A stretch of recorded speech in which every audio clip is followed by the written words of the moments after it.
This was a contract gem, labeled as completely useless. Being tossed out like trash was supposed to be its ultimate fate, but when you saw its cross-section that looked exactly like matcha jelly, a crazy idea actually popped into your head. Then, without a second thought, you ate it right in front of everyone.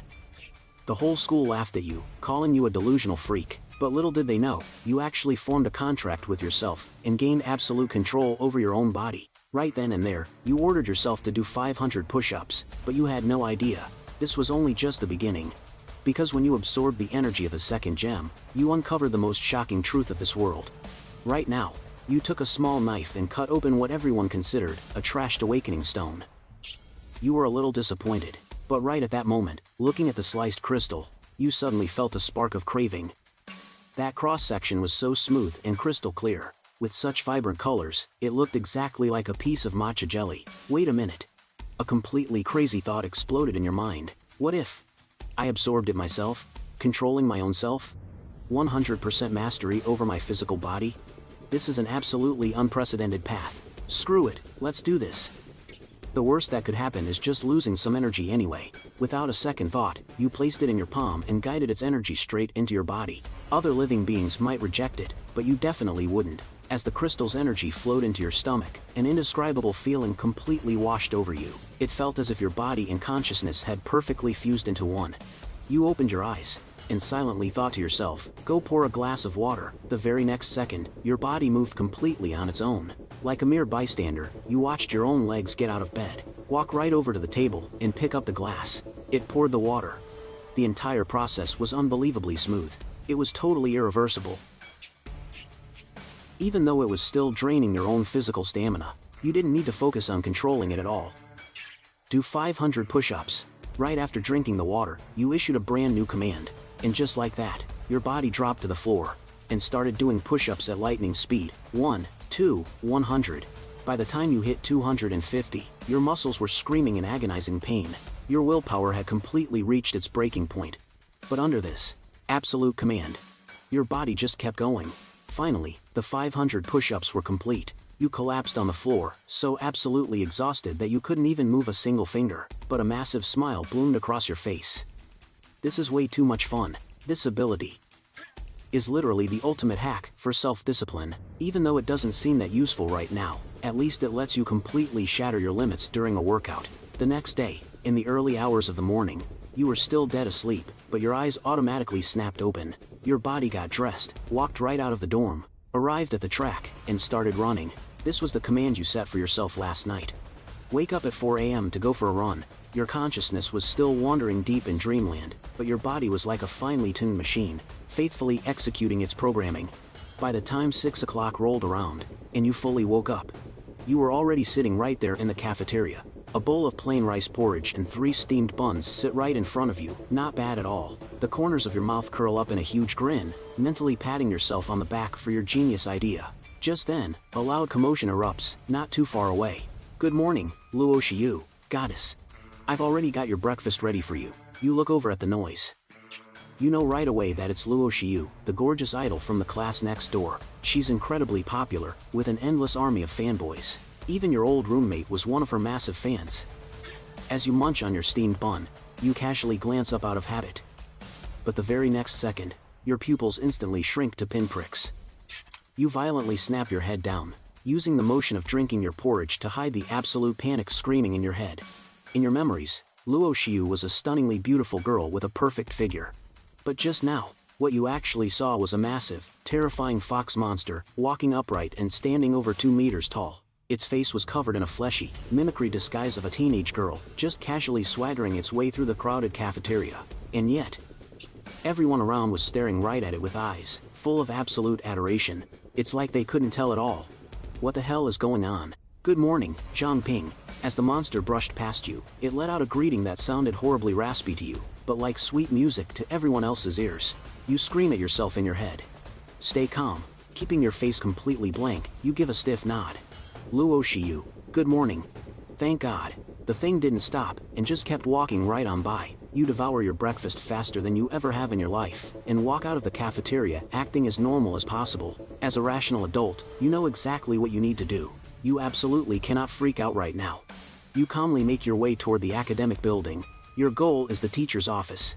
However, when you reach the door and peek through the glass at one of the teachers, you realize his true form is also a monster wearing human skin.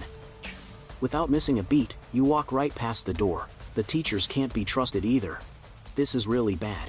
If there are two of those things lurking in one school, then what about the rest of the city? Who the hell is actually running this place? You duck into an empty corner, your mind racing. It looks like there's still a whole lot I don't understand about my own powers. You're absolutely positive. Before you absorbed that crystal, you were exactly like everyone else, completely blind to the truth. So, this mutation definitely came from that contract gem. You hold out your hand again, materializing a brand new gem out of thin air, and without a second thought, you absorb its energy. If the first gem let you see reality, then what will the second one do? Boom! This time, the feeling is completely different. If yesterday was just about your mind and body syncing up, then right now, you feel absolutely connected to the universe. Your 5 senses are magnified to the absolute limit. The whole world suddenly looks brighter and more vibrant than you've ever seen it before.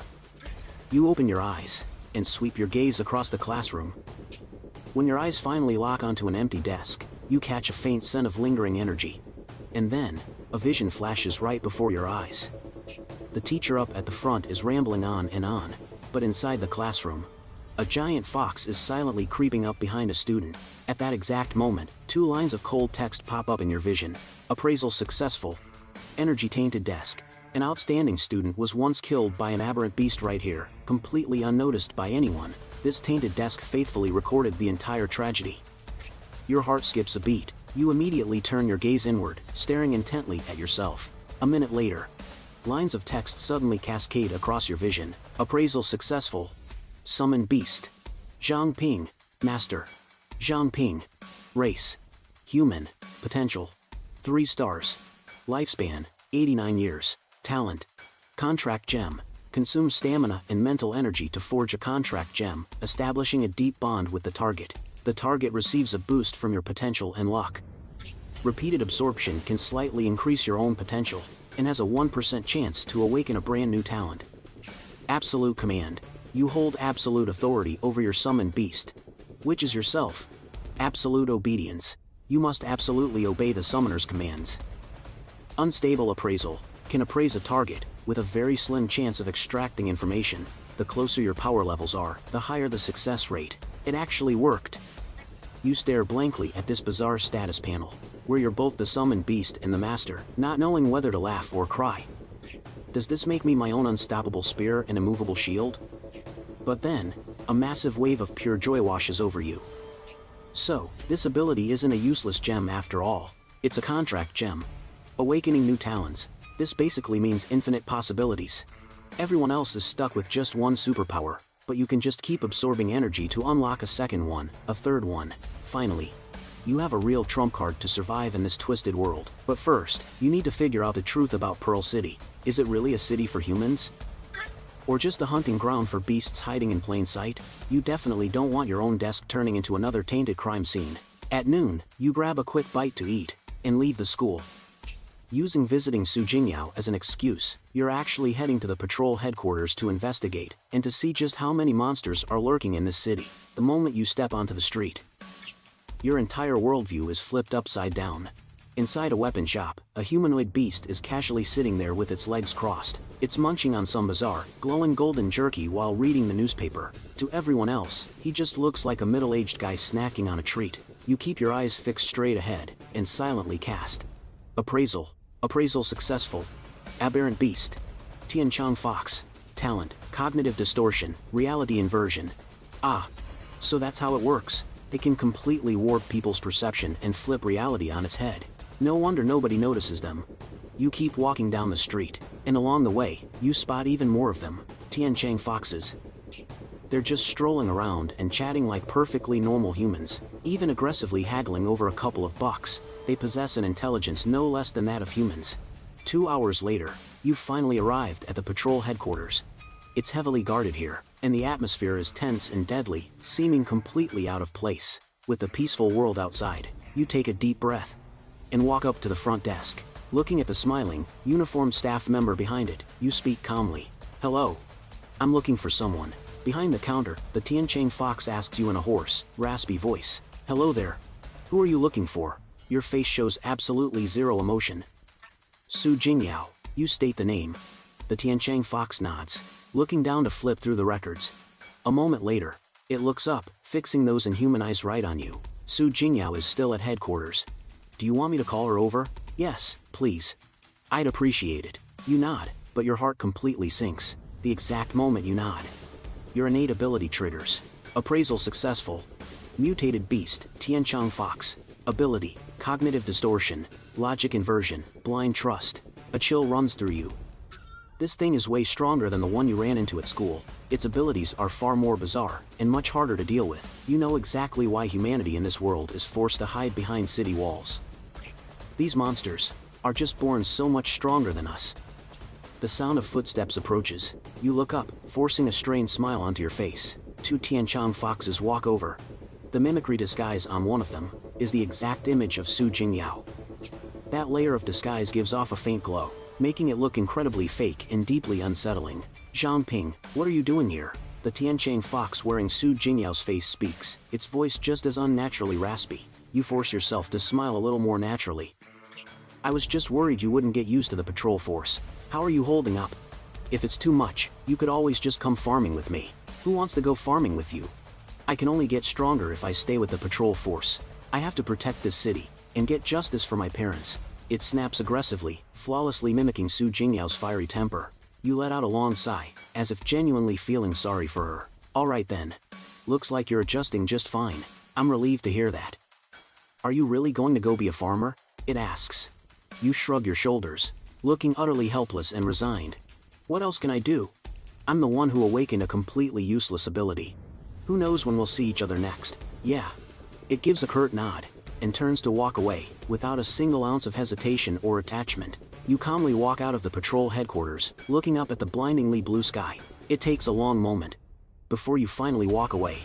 Looking like a defeated fool, letting out a long, heavy sigh, you turn around and walk into the restaurant across the street. You pick a window seat, getting you a perfect view of the patrol guard's main gate. Ordering the cheapest cup of tea, you just sit there, like a statue. The anger doesn't cloud your judgment. In fact, the angrier you get, the colder and more calculated you become. Acting recklessly won't solve a damn thing. It'll only get you killed faster. For an entire afternoon, you just sit there, staring dead ahead. Until dusk falls, and you finally get the answer you were looking for. You get up and head back to school. The entire patrol guard doesn't have a single living human left. They're all just monsters wearing human skin. That's the terrifying conclusion you've come to after watching them all afternoon. No matter who it is, the moment they join the patrol guard, they're walking straight into a death trap. The protectors of this city have been completely hollowed out by the monsters. Pearl City is nothing but a massive, defenseless hunting ground. And all of you? You're just livestock waiting to be slaughtered. No wonder those Tianchang foxes have even infiltrated the school. Because this city fell a long time ago. There are still 3 months until graduation, but for you, the ceremony has completely lost its meaning. You haven't left the school, and you've stopped going to those pointless classes. Dorm room, training ground, cafeteria, that's your entire world now. You're training your body like an absolute madman, telling everyone you're just laying the groundwork to be a farmer. You're not the only one doing this, either. A lot of students who awaken useless abilities and have zero prospects have chosen to just lay low in school. But you quickly notice a pattern. These seemingly average students are actually the safest. The Tianchang foxes have very clear targets. They either go after people joining key departments, like Su Jingyao, or absolute prodigies like Luo Xiu. As for you, a summoner who can't even summon a single beast, you're officially recognized as having zero potential, destined for a life of farming. In their eyes, you're absolutely no threat at all, and that happens to be your perfect camouflage. Every single day, you can feel yourself getting stronger. Your physical stats, your potential, they're all skyrocketing at an unbelievable rate. You're using the contract gems you create as daily supplements. The second your stamina and mental energy recover, you immediately absorb another one. After just a few days, even though you haven't awakened any new talents, the results are staggering. Right now, you can bust out 1,000 push-ups in a single set, and even after all that, your stamina recovers incredibly fast. You don't feel completely drained like you used to. Late one night, you're sitting cross-legged on your bed, forming yet another contract gem. Without even looking, you absorb its energy. Suddenly, the The entire world goes dead silent. It feels like you've been ripped into a soundless void. A few seconds pass. Before the chirping of crickets and croaking of frogs finally flood back into your ears, you immediately cast appraisal on yourself. Appraisal successful. Summon Beast, Zhang Ping. Potential, 4 stars. Talent, Contract Gem, and Absolute Command, Absolute Obedience. Unstable appraisal skill, Nightwalker. Gain night vision, decreased presence and body weight at night. Movement speed increased, complete invisibility in the shadows. It worked, your heart skips a beat. Just as you thought, you've unlocked another talent. You don't even need to check your status panel. Your body has already given you the most direct feedback. You leap out of bed, your body feeling as light as a feather. With just a gentle hop, your fingertips brush against the ceiling. You land without making a single sound, just like a cat. The pitch-black city outside your window is now as bright as day to your eyes. Dragging a trail of billowing black smoke, something glides silently over the city skyline. You gasp in shock. If that thing were to dive down, the consequences would be unimaginable. This world is 10,000 times more dangerous than you ever imagined. You step into the bathroom. Upgrading your potential from 3 stars to 4 stars brings way more than just a single talent. You drop down and knock out 2,500 push-ups in one go, and you feel like you could easily do 500 more. Of course, that has a lot to do with your lighter body weight, but the power boost is totally real. Your 5 senses have also become incredibly sharp. You can even hear the guy in the next dorm grinding his teeth crystal clear. So now, what level am I right now? You lie back down on your bed, and start calculating your actual strength. In this world, the leveling system is brutally simple. Levels 1 through 9 are beginners. Levels 10 to 20 are intermediate. Anything above that is advanced and elite. As for the legendary King tier, not a single soul has ever seen one in Pearl City.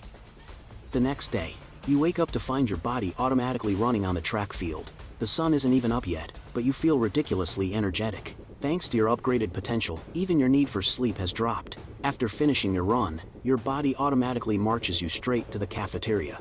Everything is going exactly according to the commands you set last night, until that specific figure appears. Good morning, Luo Shiyu. Let me wait in line for you, my goddess. What do you want to eat? A sudden commotion ripples through the crowd. That massive monstrous beast, wearing Luo Shiyu's skin as a disguise, slowly walks in, surrounded by a swarm of admirers. Even with your upgraded powers, that soul-crushing chill still makes your entire body freeze up. Suddenly, it stops right next to a wildly excited girl. It extends a sharp claw and gently rests it on the girl's shoulder. Like a close best friend, it pulls her out of the line, and then casually drags her along toward the food counter. As if it was browsing a buffet, picking out its companion for the morning. You grip your chopsticks in a death choke, your knuckles turning completely white. You keep your head down, forcing yourself to shove every last bite of food from your plate into your mouth. You have to finish eating and get the hell out of there before that twisted aura drifts over to you. As you leave, plenty of people in the cafeteria are still looking with total envy at the one who was the lucky winner chosen by the goddess. They think she gets to enjoy breakfast with her. Because in their eyes, it's an absolute blessing from their goddess. But in your eyes, it was a silent hunt. That girl was being taken away by a monster. Her figure faded into the crowd. You have to figure this out. You need to know exactly what you're up against. You clench your fists, rush back to your dorm room, and slam the door shut. Push-ups.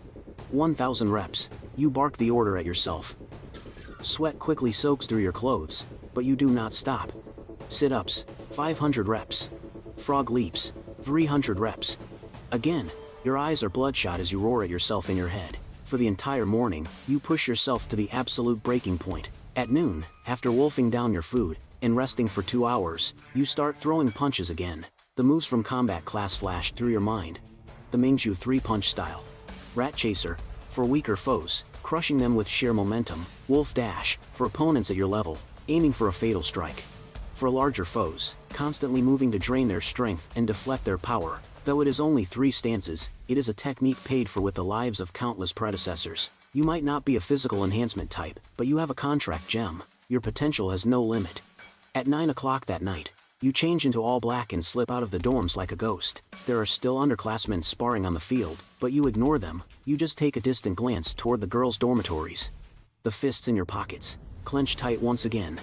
Take it easy. Zhang Ping, you tell yourself. You are still way too weak.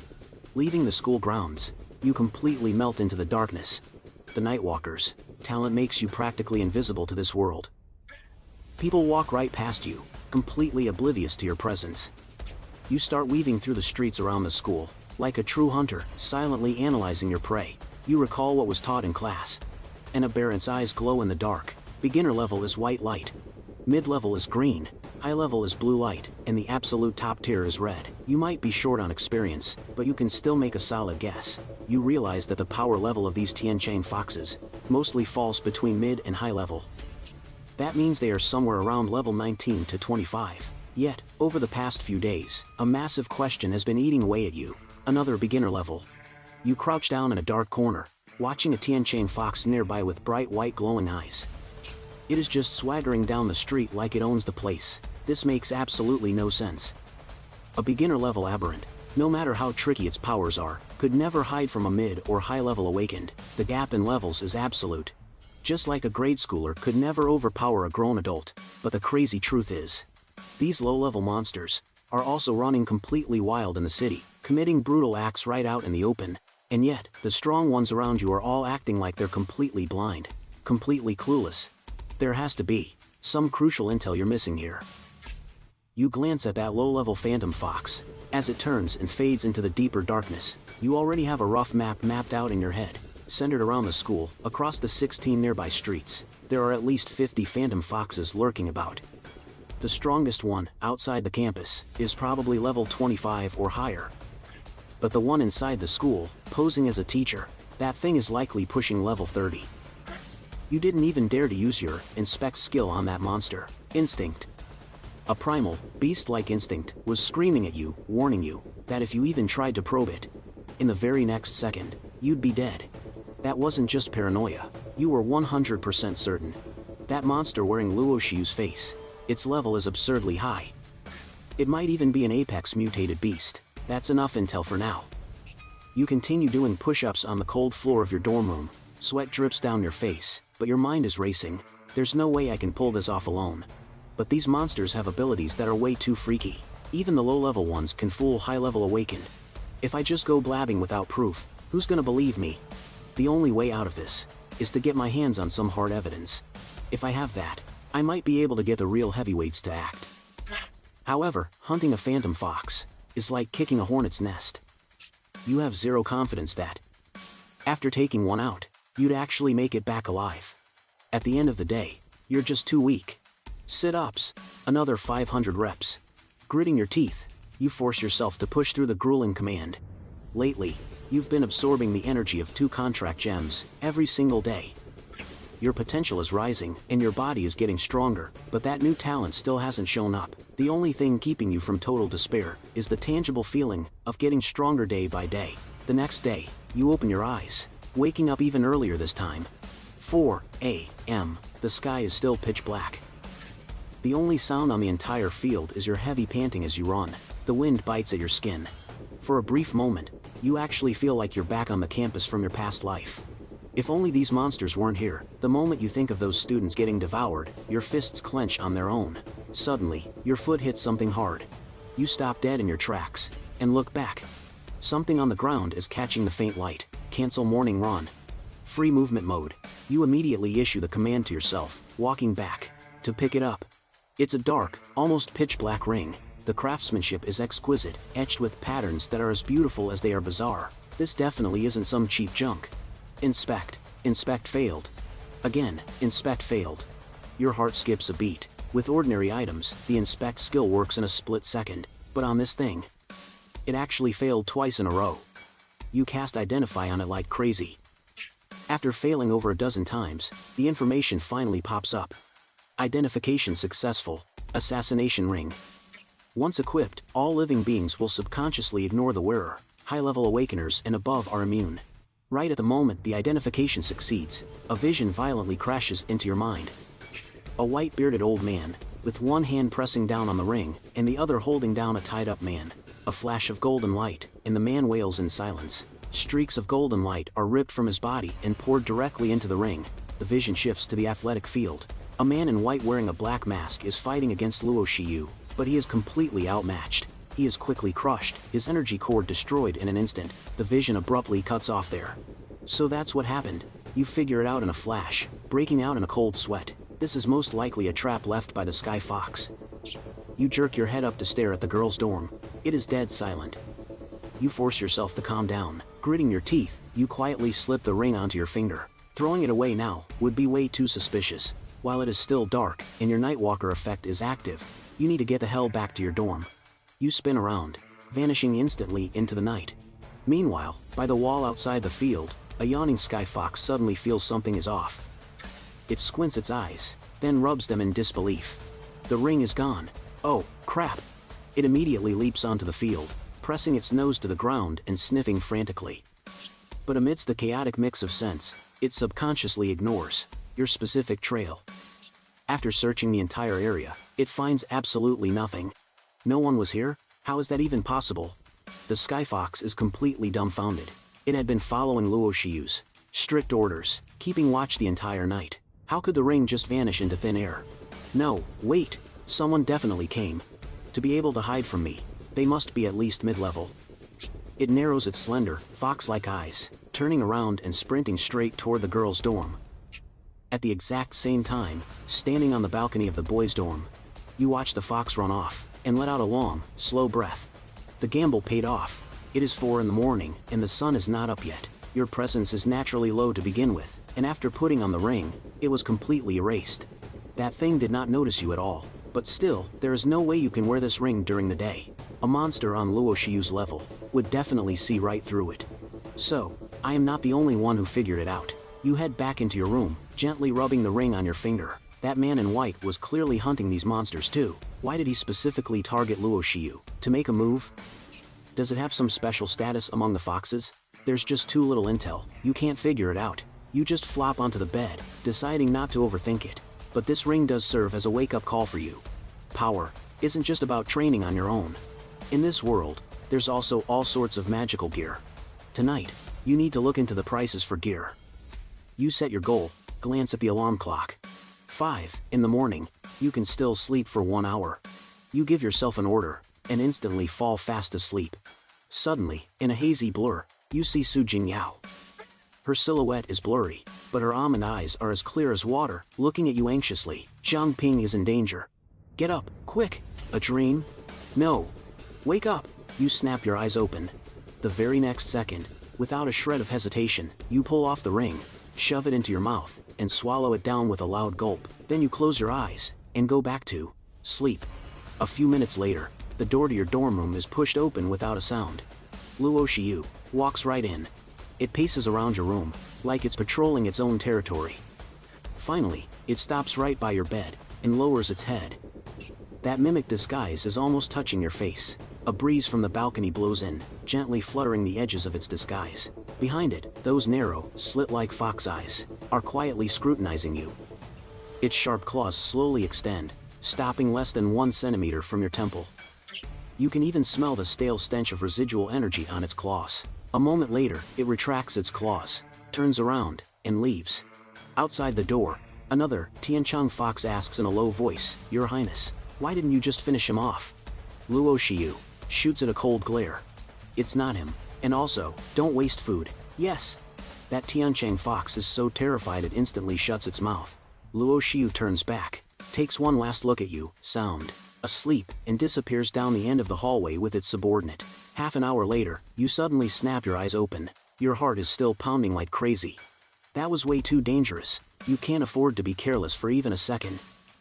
You glance out the window, make sure they are actually gone, and breathe a sigh of relief. You had just commanded your body to sleep, but your brain stayed wide awake the whole time. The exact moment it walked in, you figured it all out. You didn't show up at the track field after 5. This highly unusual behavior, you definitely raised its suspicions. That monster, whether its strength or speed, you wouldn't even survive a single strike from it. You could only gamble. Gamble that it didn't know you took the ring. Gamble that it wouldn't see through your disguise. Gamble that it would just see a low potential nobody like you, and lose its appetite. And you won that bet again. Training takes way too long. You need to get some gear. You sit on the edge of your bed, shivering cold from the lingering fear. That terrifying feeling just now of being nothing but meat on a chopping block. You never want to feel that again, not even for a single second. So, to keep up appearances, you bite the bullet and head down to the cafeteria anyway. However, The moment you walk in, you hear everyone whispering about one thing: the Black Death Star has fallen. Black Death Star, the most infamous lone wolf in Pearl City. Rumor has it, if the price is right, he'd even dare to assassinate the city lord. You eat your breakfast, while keeping your ears wide open. His remains were found this morning in a filthy ditch near the school. He was chewed to pieces by wild beasts. And his white clothes were covered in golden stains. The black mask on his face was shattered into pieces. Your heart skips a beat. White clothes. A black mask. Could he be the man you saw in the Ring's illusion? That would mean, the guy you thought was an ally last night was actually just a hired gun. Wait, Luo Shiyu is an orphan, just like you. Who would spend big money to hire the Black Death Star to go after her? Unless someone else also found out about these monsters hiding in disguise, and they took the easy way out. Just throwing cash at the problem, hiring an assassin to take care of the beasts. A strange look crosses your face. That's actually a brilliant idea. No need for evidence, no need to convince anyone. As long as you've got the cash, a lone wolf doesn't care if the target is a human or a beast. It's a shame, really. He failed. And now, he's totally spooked them. You finish your breakfast and head back to your dorm, no matter what. Training comes first. You condense a contract gem and absorb its energy. Suddenly, an incredible feeling of universal evolution bursts out from deep within you. You freeze for a second. Is it a new talent? You immediately cast appraisal on yourself. Appraisal successful. Summon Beast, Zhangping. Potential, 4 stars. Rank, Basic Awakener. Level, 2. Talent, Stable Appraisal. Can be used to appraise targets. So it finally leveled up. A wave of excitement washes over you. Your appraisal skill went from unstable to the stable version. It even shows levels now. Which means, I can finally see through those monsters' levels even in broad daylight. This upgrade is absolutely massive. Today is a damn good day. Let's knock out 2,000 push-ups to celebrate. You let out a chuckle and started warming up. You leveled up, and your stamina and mental energy both increased by about 5%. It wasn't a lot, but every little bit counts. As night fell, you slipped on the assassin's ring. You left the school. With the Nightwalker trait combined with the assassin's ring, you were now an absolute ghost. You stopped at a street corner, and used your appraisal skill on a celestial fox inside a shop. Appraisal successful. Mutated beast. Celestial fox. Rank, mid-level mutated beast. Level 15. Perfect. Feeling more confident, you started roaming the area. You memorized the level stats of every celestial fox you saw. Half an hour later, you arrived at a weapon shop called the Soul of Iron. You'd had your eye on this place for a while, mainly because the owner was human, and most of the customers were adventurers. They were just like you, a marginalized group made up mostly of orphans. If you went in, it wouldn't raise any suspicion. You watched the place for a bit. Then, seeing the shop was empty, you walked right in. A massive wave of heat hit you the second you entered. Way in the back was a giant furnace. A frail old man was leaning against the wall, puffing away on a long-stemmed pipe. He didn't even bat an eye at you. You didn't bother him either. You just minded your own business and checked out the weapons on display. The 9-ring Phantom Cleaver, priced at 500,000. The Phantom Scythe, priced at 600,000. Suddenly, something caught your eye. A pure white weapon, looking like an elongated Imperial Guard saber, was resting quietly on the shelf. The Frost Maiden Slim Blade. 1.88 meters long, weighing 80 pounds. It was forged from the core essence of a frost leopard, and its attacks carry a natural freezing chill. What a beautiful blade. Thrilled, you glanced down at the price tag. But then, your heart dropped as if it had just been slashed by the sword itself. You went completely numb. 2 million pearl coins. You did the math. An average farmer would have to work for 666 years, without spending a dime on food or water, just to afford it. A shiver went down your spine. You knew this stuff was expensive, but you never imagined it'd be this ridiculous. Excuse me, sir? You'd walked around the shop and realized even the cheapest junk was over 10,000. So, you bit the bullet, walked up to the old man, and asked, "Do you have anything a bit cheaper?" The old man took a slow, agonizing drag from his pipe. A full minute and a half went by. Before he finally lifted his cloudy eyelids to look at you, he asked sluggishly, "What did you say?" You had no choice but to repeat yourself. "Sir, I was asking if you had any cheaper weapons." The old man stared at you for what felt like an eternity, like his brain was running on a 50-year lag. When he finally spoke, it made 0 sense. "My son's waiting on me for dinner." You were utterly speechless. Right at that moment, a massive, middle-aged guy came barging in like a bat out of hell. He was wearing shredded camo gear, rocking a huge, V-shaped torso, with arms thicker than your thighs. Strapped to his back was a gigantic, pitch-black greatsword. One look and you can tell he's a seasoned veteran. Sorry about that, young man, the shop is closed for now. He puts down his weapon, walks over, and says to you. The old man sees him and instantly gets upset. Chu Chiang. Where did you take Dashan wandering off to this time? Where's Dashan? Uncle Lu, why did you open the shop again? The man named Chu Chiang looks bitter. Didn't I tell you to wait for me at home? I'll find Dashan real soon. The old man grabs his pipe and smacks him right on the head. He scolds out of sheer frustration. All you know how to do is fool around all day. Hurry up and call Dashan home for dinner. Okay. I'll tell him to come home right away. Chi Chiang nods repeatedly. Let's close the shop and head upstairs first. The old man brings the pipe down for another smack. I am staying right here. What if the regulars show up? Fine. We will stay right here. We won't go anywhere. Chu Chiang can only compromise with a bitter smile. Suddenly, he notices you trying to slip away, and his eyes light up. A student? Want to be an adventurer? Young man, wait a second. He calls out to stop you. You turn around. Got a minute? Let's have a chat. Chu Chiang forces a friendly smile. You hesitate for a moment, but still nod. The two of you walk outside the shop. Chu Chiang habitually pulls out a cigarette and offers it to you. You wave your hand to decline.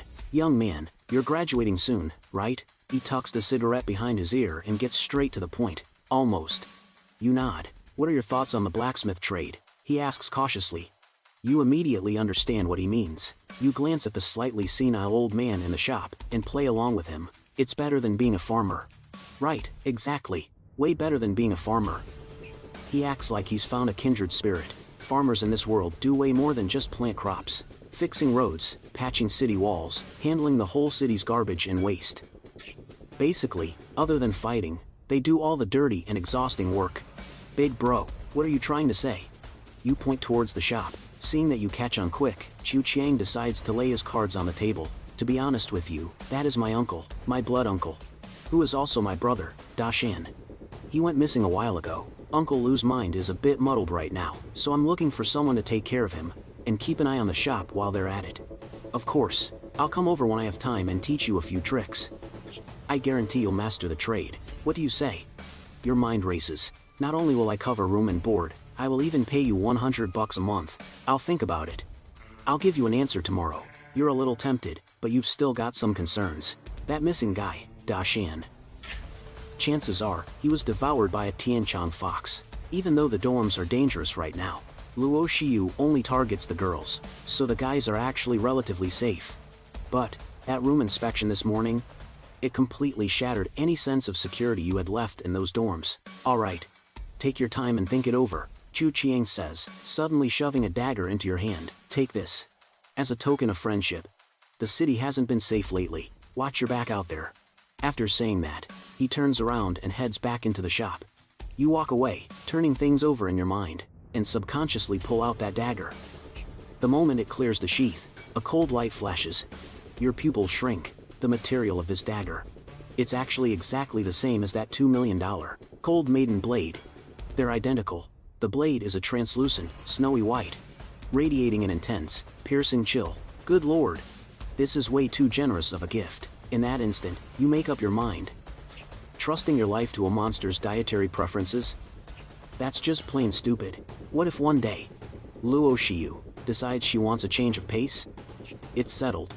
You're going to accept his offer tomorrow. You can't bear to put the dagger down, playing with it as you walk. You even decide to give it a name, Beauty's Tear. As you head back, you start visualizing combat scenarios with the dagger in your head. But as you pass by a park, your footsteps suddenly come to a halt. Over on the swing set, sits a 1-meter-tall Tianchang fox cub. Identification successful, mutated beast, Tianchang fox. Level 3, weak, incredibly weak. Your heart starts pounding out of control. Evidence, this is the ultimate proof. And bring its remains to the investigation team, you might just expose this whole thing. Pearl City might actually be saved. You just can't take it anymore. Watching your classmates be treated like prey day after day. Walking down the street, pretending you don't see those monsters tearing people apart, you pivot around. Your right hand gripping the hilt of Beauty's Tear. A lethal weapon in hand naturally breeds a killer's intent. If you didn't have this dagger on you, there's absolutely no way you'd have the guts for this. But the very second you set foot inside the park, a hand presses down firmly on your shoulder. "Don't move," a woman's voice whispers right by your ear. As a bone-chilling cold radiates from behind you, it's an ice awakened. Your racing heart instantly cools down. She's not a Tian Chang fox. And she doesn't have any killing intent. Don't turn around. Don't say a word. Take this. And get out of here. With that, the woman slips a folded note right into your hand. The very next second, that chill running down your spine vanished. You didn't look back. Instead, you just pretended to look for something on the ground, and then walked right out of that park without ever turning your head. To be able to spot you, under the combined effects of the Nightwalker and the Assassin's Ring, this woman's level is definitely way higher than yours. Could she be the one who hired someone to take out those mutant beasts? You muttered to yourself. Once back at the dorm, you didn't look at the note right away. You just laid down and went straight to sleep. The next day, at exactly 4 a.m., your eyes snapped open. You walked into the bathroom, sat down on the toilet, and slowly unfolded that piece of paper. There were only 3 words written on it. 23. Practice Martial. South Moon. You frowned hard. The 23rd. That's in 4 days. This is an invitation to meet. But Practice Martial and South Moon. What the hell kind of places are those? Your head started to throb. This code was clearly meant to avoid the eyes of the Sky Foxes. That afternoon, while you were filling out your graduation application, it suddenly hit you. What if you read it backwards? Moon. South. Martial arts. Your whole body jolted. In that instant, it all made sense. This wasn't some complex riddle, but the number of people who knew about this was definitely small. Whoever sent this knew you extremely well. Or rather, they knew the original owner of this body. Near the orphanage, there used to be a beef brisket ramen shop. The Chinese character for brisket on their sign was cracked right down the middle, making it look exactly like the words moon and south. And that little park behind the ramen shop was the very place you used to sneak off to practice martial arts as a kid. That shop went out of business 4 years ago. The number of people who know this secret is no more than 5. You tore the note into pieces, flushed it down the toilet, and grabbed your finished graduation application. You strode right out the door. The application process went incredibly smoothly. Just a seemingly average student. Nobody would even bat an eye. By evening, you had all your bags packed up and headed straight over to Iron Soul. The moment Chu Chiang saw you dragging your suitcase, his face lit up with a massive grin. "Hey there, brother. You're right on time. I'm heading out for a mission tomorrow. I'll be back in about 5 days. I was just worrying about who'd look after Uncle Lou." He enthusiastically pulled you up to the 2nd floor. You picked out a room and settled in, only then learning that his real name was actually Chiu Chiang, and Uncle Lou's full name was Lu Tifeng. He was 79 this year. Later that night, Chu Qiang decided to teach you a few basic techniques first. Xiao Zong, watch closely. He slipped on a pair of fireproof gloves and stood in front of the blazing furnace. You focused all your attention, staring intently at his every move. You watched as he grabbed a few iron ingots and some crimson snake scales, tossing them into a wooden tray. Is a piece of refined iron expensive? Every single piece is probably soaked in the sweat of miners and adventurers. You fell silent. These crimson snake scales can fuse with refined iron under extreme heat. It gives the weapon a self-repairing ability, but it has to be forged all in one go, or else the whole thing is ruined. Saying this, he tossed the entire wooden tray right into the furnace, and then he plunged his bare hand straight into the fire, mixing it rapidly like he was kneading dough. The flames licked up his arms, but he didn't even bat an eye. Watch closely. This is the most crucial step. He let out a massive roar, scooping out a glowing crimson dough from the flames. He quickly slammed it into a rectangular mold. Then he grabbed a giant hammer and started wildly smashing the bumps on the mold. "Grab that red oil over there for me," he roared, panting heavily. It took everything you had just to drag that 1-meter-tall barrel of oil over to him. "Not bad. You've got some real muscle on you," Chu Chiang grinned, twisting off the cap. Boom!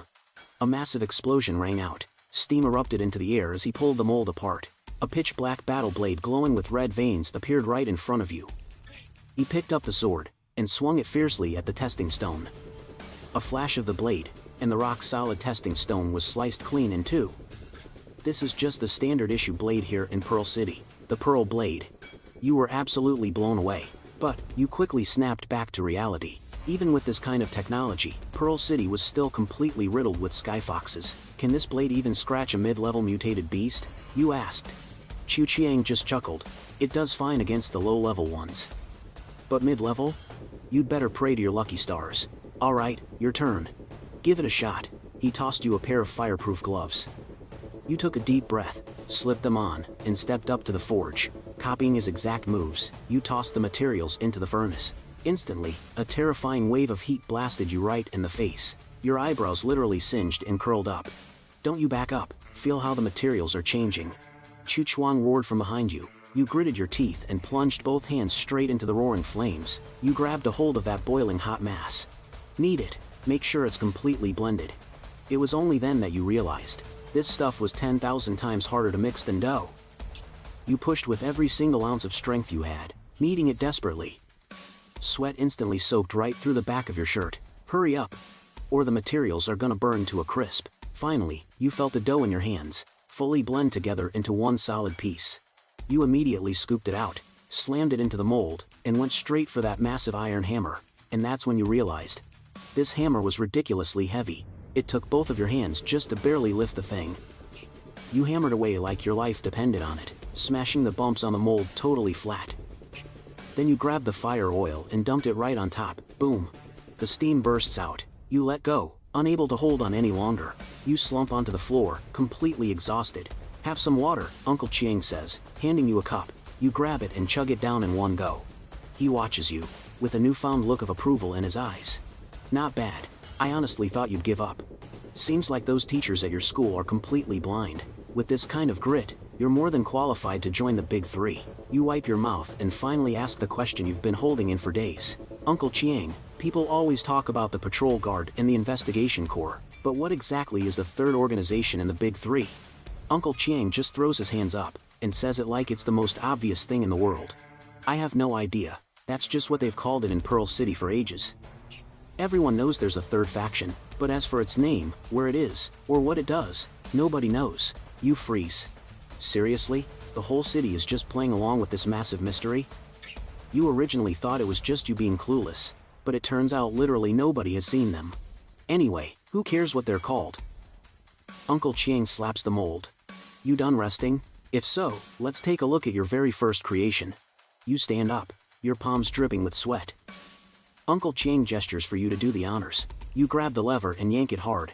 Suddenly, a weird, silver gleam peeks out from the mold. You frown and glance over at Uncle Chuang. Yep, a failure. Uncle Chiang purses his lips and pulls the blade out. The steel is covered in a messy web of silver streaks. Compared to the beautiful crimson patterns of a genuine pearl blade, this thing is ugly as in a total reject. He walks over to the testing block and swaps in a fresh stone. He raises the blade and strikes. A flash of steel. The stone doesn't have a single scratch on it. The blade, however, snap. It completely breaks right in half. The tip of the sword goes flying and violently smashes onto the giant magnet nearby, sticking tight. Clean this up. Uncle Chiang tosses the broken hilt back to you. His tone is completely unreadable. You stare at the shattered edge, running through what went wrong. The forge was way too hot, roasting you alive like a pig on a spit. Because of that, you completely ran out of steam halfway through, and folding the steel was an absolute disaster. Right after that, Uncle Chiang sits down and breaks down every single mistake you made, step by step. You nod along, soaking it all in. This is 10,000 times better than the useless, bloated theory classes at school. Suddenly, a gut-wrenching thought hits you. Uncle Chiang, that whole batch we just ruined. How much money did I just lose? Uncle Chiang lets out a heavy sigh. About 60,000. Your heart drops. Your face goes completely pale. 60,000? You couldn't pay that back even if you sold your own organs. Ha ha ha ha. Look at the terror on your face. Uncle Chiang bursts into roaring laughter, slapping his thigh. Just messing with ya. I'll teach you how to recycle when we get more scrap later. If you could actually forge it in one go, even Da Shan would have to call you his senior. But before he could even finish laughing, Grandpa Lu's pipe smacked him right on the forehead. Ouch. Uncle Chiang yelped, pulling his neck back in pain. Cocky Chiang.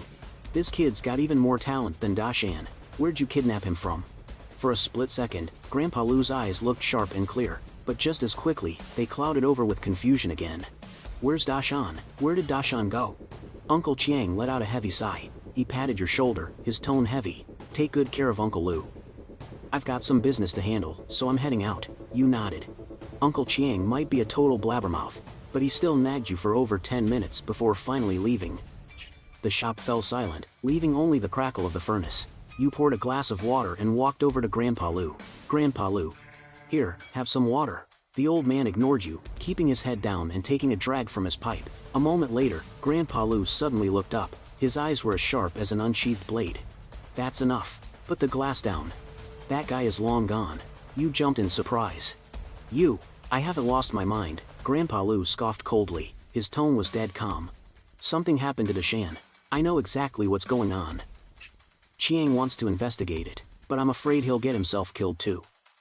I had to play the fool to hold him back. As long as that guy has something to worry about here, he'll hide in his shell like a turtle, and he won't go throwing his life away so easily.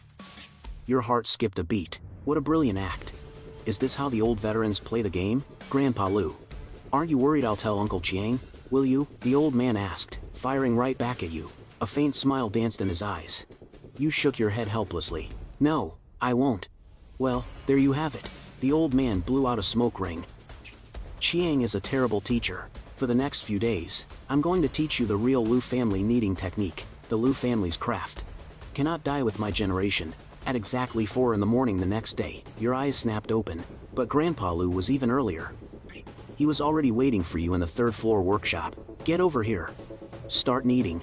The old man tossed you a heavy basin of actual flour, mixed with hundreds of iron beads of all different sizes. Put this blindfold on, and knead out every single bead. Once you can tell the difference between a clump of dough and an iron bead using only your sense of touch, then you finally grasp the basics. Without a single word, you slapped on the blindfold and got straight to work. The dough was incredibly dense, and with the iron beads mixed in, it made kneading an absolute nightmare for your hands. You took a deep breath to focus. You channeled all your concentration right into your fingertips. For the entire morning, you waged an absolute war against that dough. By the afternoon, the old man started drilling you on all sorts of material knowledge. Crimson serpent scales. It gives off heat at high temperatures, and it can even heal itself. To take it down, you've got to hit its weak spot first. These are hard-learned lessons paid for in blood, and you're catching on incredibly fast. You're pushing yourself harder than your final exams in your past life. In the blink of an eye, it's late into the night of the 22nd. Tomorrow is the 23rd, the day of the agreement. You decide to head out, and scout out Yuanan Park first. Slipping on the assassin's ring, you vault out the window like a ghost. That celestial fox watching your door is just staring blankly at the sign, totally clueless that you've already slipped right under its nose. 10 minutes later, you sneak your way into the park. The tree branches cast flickering shadows. What used to be a wide-open park now gives off a seriously creepy, bone-chilling vibe. Suddenly, you feel a pair of eyes staring right at your back. You whip around, your hand already gripping the hilt of your blade. Beauty's tear, rustling from the bushes. A rat the size of a fully grown cat, covered in bristly, hard fur. Slowly creeps out. Appraisal successful. Mutated beast. Armored poison tail rat. Level 5. Trait, venomous tail. Hardened fur. Your heart drops. A level 2 fighting a level 5. And this thing's tail is packed with deadly venom. One prick from that, and you're absolutely dead meat. But you don't back down.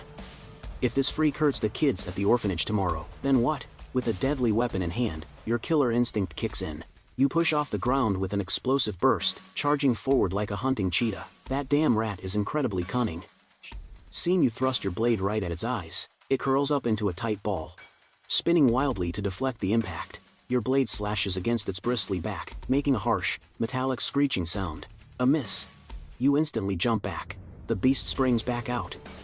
Its venomous tail whips like a steel cable, violently stabbing at your knees over and over. You desperately backpedal, cold sweat pouring down your forehead. This is 10,000 times more exhausting than running track at school. Suddenly, you plant your feet. You switch your grip on the blade and drop low into a heavy, solid horse stance. Ming fist. Rat chaser stance. You explode forward again. The rat's tail slithers out like an shaped viper, aiming straight for your wrist. Now's your chance. You let out a fierce roar and violently drop your center of gravity. It was a feint. It totally bypassed its defense. Your left fist throws out a lightning-fast punch. Bam! Right between the rat's eyes. The sheer brute force knocks it dizzy, making its vision go pitch black. In that split second, Beauty's tear flashes like a streak of pure white light, plunging deep straight through its eye socket. A lethal, critical strike. But even at death's door, the rat tries one last desperate stab with its tail. You dodge sideways, flying backward as you watch its mangled body violently twitch on the ground. And then, it stops moving completely. Phew, you're panting heavily, staring down at the glowing golden liquid pooling on the ground. Thank God it's nighttime.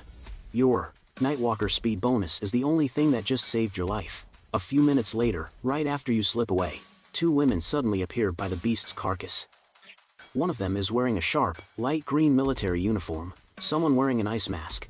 Sister Sissy, do you think this guy is human, or a fox? The woman in uniform picked up the rat's remains. The masked woman in white looked in the direction you left, her voice cold and detached. I hope he's human. If we're not sure, we should just shoot him on sight. But, he didn't eat this rat just now, the woman in uniform sighed. Maybe he really is human. Let's go, we shouldn't stick around here. After the woman in white spoke, the two of them cleaned up the rat's remains, and quickly vanished into the night. The next day, before dawn broke, you decided to give it one more try, the don't-eating forging technique. You swallowed a contract gem, you tossed the materials into the furnace. This time, you were mentally prepared, bracing yourself hard against that scorching wave of heat. Gritting your teeth, you started to knead. A sharp pain shot through your stomach, and you couldn't help but gasp for air. But who would have thought that with that gasp, the flames in the furnace would turn into a fiery snake, and whoosh, you sucked it right up your nose.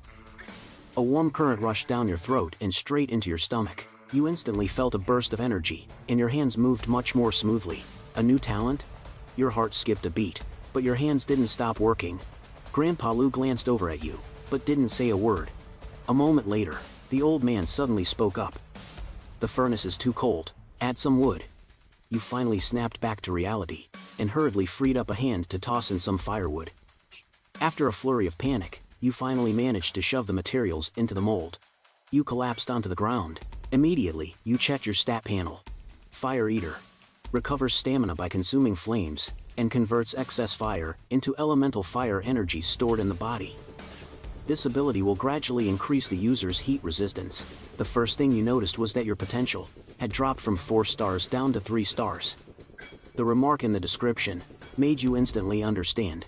Potential was simply the untapped treasure hidden within your body. And you could endlessly mine it using contract gems. This path had no end. But right now, you were still just a rookie, awakened.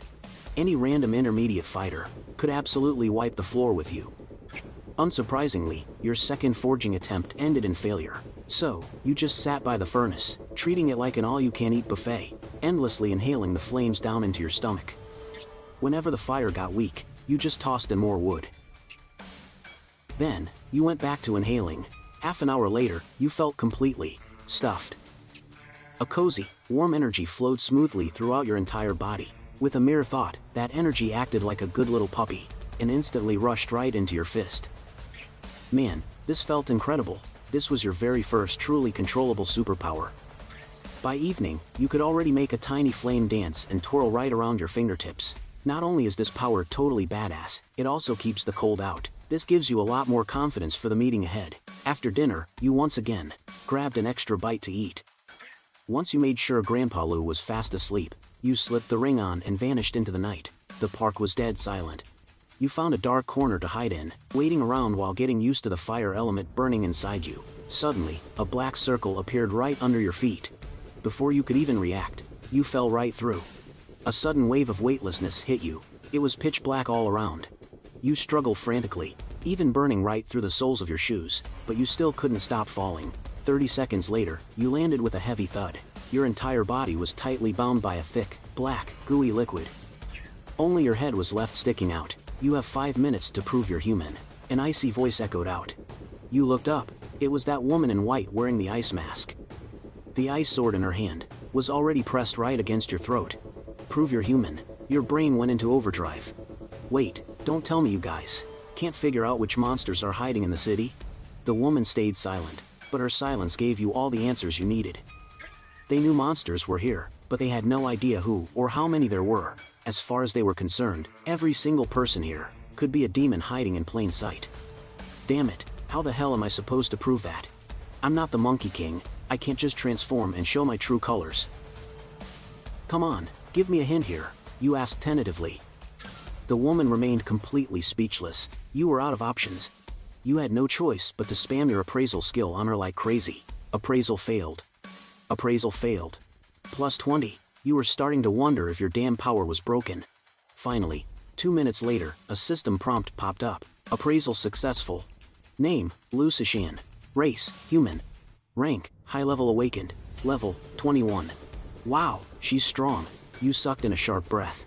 A high level awakened, and she actually has 5 stars of potential? But you had no time to sit around and be amazed. You frantically searched through the original host's memories. Lu Sishan. That name. Nothing. 1 minute left. Lu Sishan's voice felt like a literal death warrant. You panicked. You started rattling off the names of every single girl the original host knew from childhood. Are you Lu Cici? Lu Xiao Xiao? Lu Ping Ping? That does not prove you are human. Lu Sishan cut you off coldly.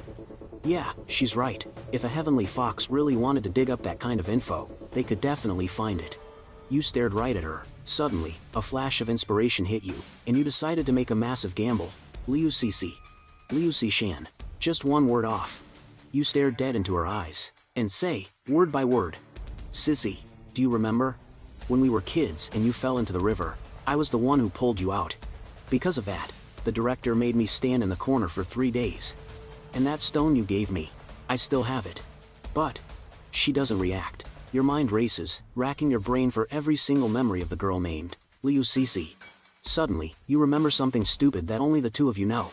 You look up, and even though it's super embarrassing, you decide to just go for it. Form 1. Ha. Form 2. Hiya. Form 3. Wacha. Earth-shattering Cici, invincible punch. In an instant, the air freezes. Beneath that cold mask, a storm of emotion surges in her eyes. She gently waves her hand, and the ice sword at your throat melts into a puddle of water, vanishing without a trace. It really is you. Cici? You ask hesitantly. She doesn't take off her mask, but her voice is noticeably softer. Second question. Your ability is the useless gem. Why have you been acting so weird lately? I absorbed the gem's energy. You reply. Half lying and half telling the truth, she is visibly stunned. You absorbed it yourself? Yeah, and after I absorbed it, my mind completely cleared up. That's when I realized. There are 2 monsters hiding in the school. 2? Cici's tone turns deadly serious. Are you saying you can accurately identify every monster in the city? You flip the script on her. Don't tell me you guys still don't know what the monsters in this city actually are? She falls silent. You instantly realize the truth. They are completely blind to what's going on. You decide to turn up the heat. The monsters lurking in this city are all Tianchang foxes. Their powers warp perception and twist reality. There are 2 in the school and radiating out from the campus. There are over 30 of them on every single street. The city patrol? They've already been completely wiped out. There's not a single survivor. You can clearly feel that beneath her mask, her expression has turned incredibly grim. I memorized the human identities of some of the foxes. You guys can go verify it yourselves. You look her dead in the eye, and throw down your final bargaining chip. On Lei Street, at the Wanchang breakfast shop, the lady who runs it is a fox. At Juan Furniture, the owner is a fox. Over on Longju Street, at the Dragon Spear Armory, all 3 blacksmiths are foxes. Go check it out for yourselves. Once you verify it, then we can talk. You pause for a second, then add one last stab. Oh, and one more thing. You'd better check your own organization for a mole, too. Lu Cici stayed silent for a moment. Then finally made up her mind. Don't move. I'll be right back. Do I look like I can move? You shrugged your shoulders. Meanwhile, in a secret room, a silver-haired old man spoke to a glowing badge, and finished listening to Lu Cici's report. A Tianchang fox? He glanced around the room. Has anyone ever heard of this? A middle-aged man answered immediately. It's the offspring of a heart-eating illusion fox and a parasitic danger fox. That's highly likely. A heavily muscled man stood up, radiating a brutal, violent aura. Captain, let me go verify it. The old man thought for a moment, then slammed the table. All right, Jin Bo. You lead the squad. If the intel is true, bring their remains back to me. Yes, sir. Lee Street, at the Wanchang breakfast shop. 2nd floor bedroom. A 2-meter-tall fox was sleeping soundly. Suddenly, it snapped its eyes open. But it was already too late. An iron fist appeared out of thin air. Without any warning, it struck directly into its energy core. There was no sound, no scattered energy. The fat guy next to it didn't even stop snoring for a single second.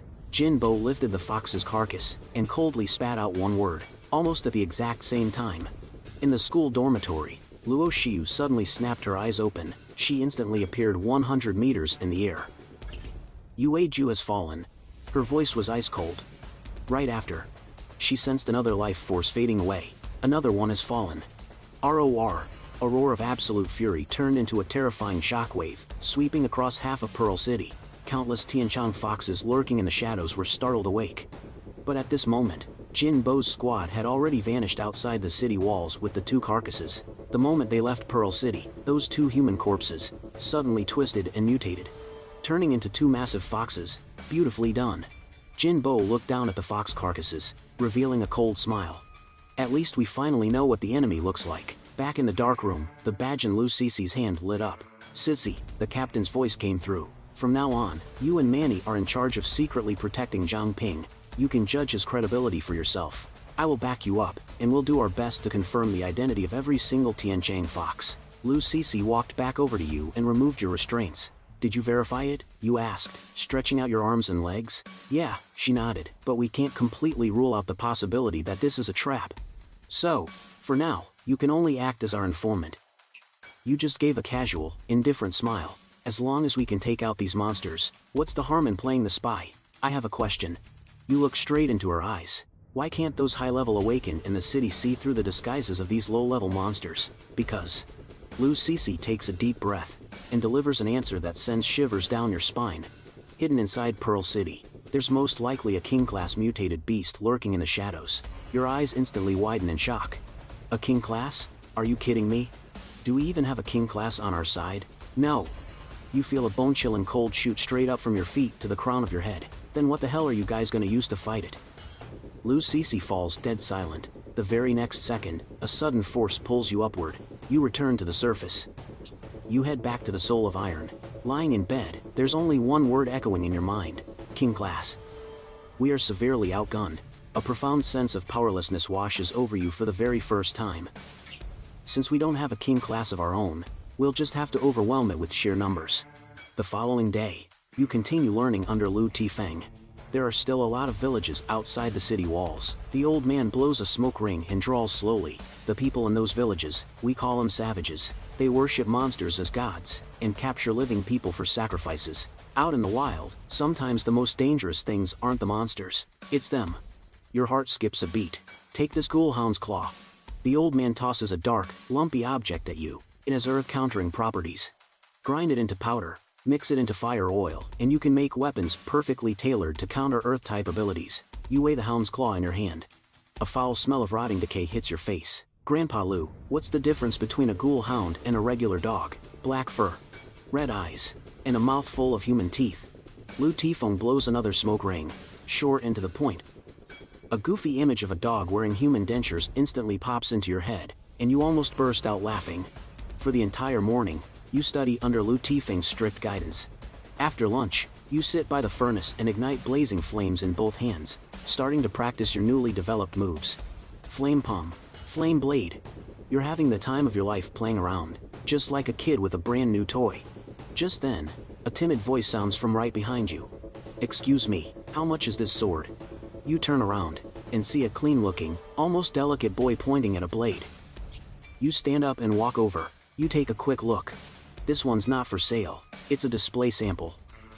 But those other ones are way too expensive. The boy looks a bit embarrassed. I'm just an apprentice here, I don't make the rules. You shrug your shoulders. The boy walks away, looking totally disappointed. You watch his retreating back, feeling like he looks somewhat familiar, but you just can't remember where you've seen him before. A martial arts dojo. The thought suddenly hits you. That guy from earlier today mentioned he trains at his family's dojo. Anyone who can run a dojo must be pretty strong, right? You weigh your options, and decide to head out tonight to scout the place. Late at night, just as you slip out the window, you spot Lu Cici's silhouette darting through the alley. You immediately tail her. But the next second, you step into thin air, and suddenly, both of you are standing in that familiar dark room. We have a problem. Lu Cici gets straight to the point. When the Tianchang fox attacks, to everyone else, the whole thing just looks completely normal. So, if it attacks you, I'm gonna need a secret signal. Otherwise, I might not notice a thing. You frown. This is definitely a huge problem. Last time with Luo Xiu, To everyone else, it just looked like they were grabbing a bite to eat. A signal might not even work. You think for a moment. We should set up a few backups. I'll yell, run for it. Or I'll toss a coin. Or I'll touch my right ring with my left index finger. Any of those means I'm under attack. Luz Cece nods, then pulls out a wooden ring. Is this thing fireproof? You cut her off. She shakes her head. Then it's useless. You smile bitterly and open your hand. A ball of flame bursts into life in your palm. Luz Cece is clearly stunned. Wait, isn't your power the useless gem? This is one of its abilities. You don't bother explaining further, and just snuff out the flame. Alright then. She doesn't push the issue. Instead, she hands you a jade pendant. This is called cold jade. The one I have is warm jade. Once your cold jade gets heated by your fire, mine will start burning up. And when that happens, I'll know you're in trouble. With the plan locked in, you leave the dark room and start wandering the city streets. Half an hour later, you find a place called the Beast King Boxing Dojo. The place is lit up like a Christmas tree, with adventurers constantly coming and going. The moment you walk in, a young woman in a martial arts uniform greets you with a warm smile. Hey there. Is there anything I can help you with? You take the flyer and skim it. The prices are absolutely insane. Beast King Ultimate Technique. 9,999 pearl coins. You click your tongue, knowing a broke guy like you has no business being here. But after dropping the 10,000 bucks you requested from Luz Cece as quote-unquote activity funds, you finally step foot into the dojo's inner room. There are already quite a few apprentices inside. Most of them are between 25 and 30 years old, making you stick out like a sore thumb. That is, until a kid about your age walks in. Hey, I'm Wang Jiming. The boy comes right over and introduces himself. You give him a nod. Zhang Ping. Just then, the instructor arrived. A burly man in his 40s with muscles bulging all over his body. He had eyes like a wolf. You immediately tossed an identify skill right at him. Name, by D. Rank, high level awakened, level 25. Another big shot. Baida didn't waste any breath and started teaching right away. The first 3 stances of the Beast King Fist. 8 King Stance, Giant Crocodile Stance, and Phoenix Claw Stance. Today we'll learn the 8 King Stance first. You followed his movements and started practicing. You quickly grasped the essentials. However, Wang Jiaming beside you was incredibly clumsy. For the exact same move, the instructor corrected him over a dozen times, but he still got it wrong. Your feet. Have your feet completely detached from the rest of your body? Baide was sweating profusely from teaching, and was completely speechless by the end. He looked at you, then looked back at Wang Jiaming. He suddenly spoke up. Spar with him. You and Wang Jiaming stood in the center of the training ground. Begin. You moved in an instant. With a quick feint, you closed the distance right up to Wang Jiaming. Coiling around his arm like a monkey, you gently planted a punch squarely on his face. The whole process was smooth and flowing, so fast that the surrounding apprentices couldn't even see it clearly. Wang Jiaming didn't even have time to react. Stop right there. Baide sighed, clearly having completely given up on him. But Wang Jiaming refused to leave, pleading with a miserable expression. Instructor Bai, I'm begging you, just let me learn for a few more days. You were a bit curious. This guy clearly had absolutely no talent, so why was he forcing himself to learn? You quietly cast an identify skill on him. Name, Wang Jiaming. Potential. 7 stars. Talent. Practice makes perfect. Learning ability decreased by 90%. Any skill can be improved through persistent training. For every day of persistence, the growth speed for the same type of training increases by 10%, capping at a maximum of 1000%. Oh my god, you cursed silently in your head. 7-star potential? Practice makes perfect? This guy really isn't trash at all. He is basically a hidden, super overpowered cheat code. As long as he learns the basics, and keeps at it, his growth speed will become more and more terrifying. This guy is a real gem. You instantly made a decision in your heart. Even though his face was flushed red, sweating buckets from practicing, by the time class ended, a single 8 King Stance, he couldn't even pull off. Looking at yourself, on the other hand, you could feel you were already bordering on mastering the basics just by listening on the side. Right after that, the two of you headed back together. Chatting on the way, you found out, this guy was actually a rich trust fund kid, driven completely crazy by his elite education. Brother Ping, let's practice again tomorrow. Wang Jiaming smiled foolishly, completely unaware that he was actually a late-game monster. You climbed through the window back into your room. The moment your feet touched the floor, you felt the atmosphere was off. Who would have guessed? Lu Sishan was already sitting at your desk waiting for you, completely expressionless. Sister Cece. It's the middle of the night. That was terrifying. You quickly pull the window tightly shut. Some intel got leaked. Cece's voice is ice cold, laced with anxiety. She adds. The purge operation went south. Someone got badly hurt. That phantom fox has some sort of power that makes people blindly trust it. You didn't mention that. Your heart skips a beat. Then you immediately shake your head. The ones I pointed out to you definitely didn't have any hidden skills. Either they swapped identities, or some psychic ability is messing with us. I'll look into it. Watch your back out there.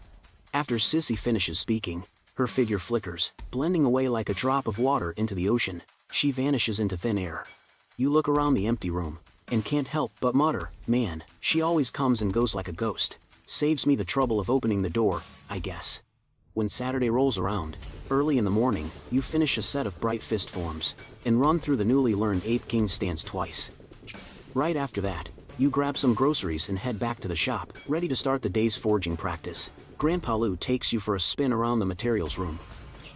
He points at a deep blue finger in a jar and brags, see that? It's an Atlantean's finger. 60 years ago, those freaks tried to storm the shores at Changsha River. I was just a rookie back then, fighting alongside the city lord and the big shots. We gave them hell. Atlanteans. Do they count as savages too? You stare curiously at the bruised-looking digit. They're sea-mutated hybrids. They worship the sea god and treat us land dwellers like mortal enemies. Grandpa Lou scoffs, then pulls out a feather as red as fresh blood. A phoenix feather. Now this right here is a real treasure. It bursts into flames when thrown. Craft this into a hidden weapon, and it's absolutely lethal. Too bad, they go for 50,000 pearl credits, a pop on the market, and they're always out of stock. You stare at the feather, itching to get your hands on it. If you could forge a blade out of these phoenix feathers, and combine it with your fire eater talent, wouldn't you basically be an infinite blowtorch? Later that afternoon, right around closing time, Grandpa Lou heads upstairs to rest. You're just about to pack it in for the day, when the front door bursts open. Uncle Chiang stumbles in, loaded down with gear. He barges in, cursing up a storm. He reeks of dirt and raw energy. You can smell him from 10 feet away. He collapses heavily into a chair by the counter, spewing a furious string of curses. It sounds like the wasteland chewed him up and spit him out. Uncle Chiang. What the hell happened to you? You rush over to check on him. He rolls up his sleeve, revealing fresh, bloody wolf scratches that haven't even scabbed over. He spits bitterly on the floor. Damn it. The northern woods are crawling with mutant wolves. I covered our retreat and almost got torn apart by those beasts. Then, we ran straight into a pack of savages. They started blasting us with wind magic before we could even blink. My lucky escape shovel snapped right in half. As he rants, he digs into his jacket and pulls out a crystal glowing with a brilliant emerald light. He slams it down onto the table with a loud smack. A wind gem? Your eyes go wide with shock. This little thing. I pried it right off a savage's weapon. Consider it payback. Cho Chiang proudly hands the wind gem over to you. Here. Get a feel of it. The city's full of knockoffs. Take a good look at the real deal. That way, you won't get scammed in the future. You carefully accept the gem. The very second the gem touches your palm, right in your ear, there's a soft, little pop, and then a massive flood of noisy voices rushes in like a tidal wave. Moon 12 has fallen. Damn humans. I'm gonna take out 2 more today. Ah. What a cute little girl. Come over to Uncle. Add 3 spoons of sugar, a pinch of salt. You quickly cast an appraisal on yourself. Talent unlocked. Wind Whisperer. The wind will bring you all kinds of news, whether you want to hear it or not. Seriously? You're caught between total shock and pure thrill. You just awaken another new talent. Except, it's a passive skill you can't turn off. Forcing yourself to ignore the chaotic mess of voices in your head, you play it cool and hand the gem back to Cho Chuang. But inside, your mind is completely blown. Later, at noon, Iron Soul. Your stance is wrong. Do it again. While you're busy practicing your fire control, you're also guiding the recently initiated Ape King style. Wang Jiaming. Suddenly, a raspy voice echoes in your head. And it's coming in full, dual-channel surround sound. Moon 6. Check out those 2 brats. They look pretty tasty. Let's have them for lunch. You whip your head around. 2 Tianchang foxes are staring right at you, like they're inspecting a fresh batch of meat. They're just standing at the doorway, sizing up you and Wang Jiming. Your heart completely drops. You immediately grip the cold jade in your pocket, and flames instantly ignite in your palms. Almost at the exact same time, the ground beneath your feet suddenly vanishes into a black hole.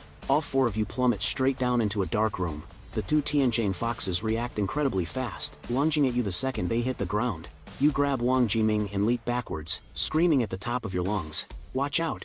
They're monsters!" Roaring flames erupt from your hands, but one of the Tianjin foxes just tears right through them like paper. That nearly 10-foot-tall freak slashes straight for your vitals. You barely dodge with a desperate combat roll and scream at an empty corner, "Sister Sissy!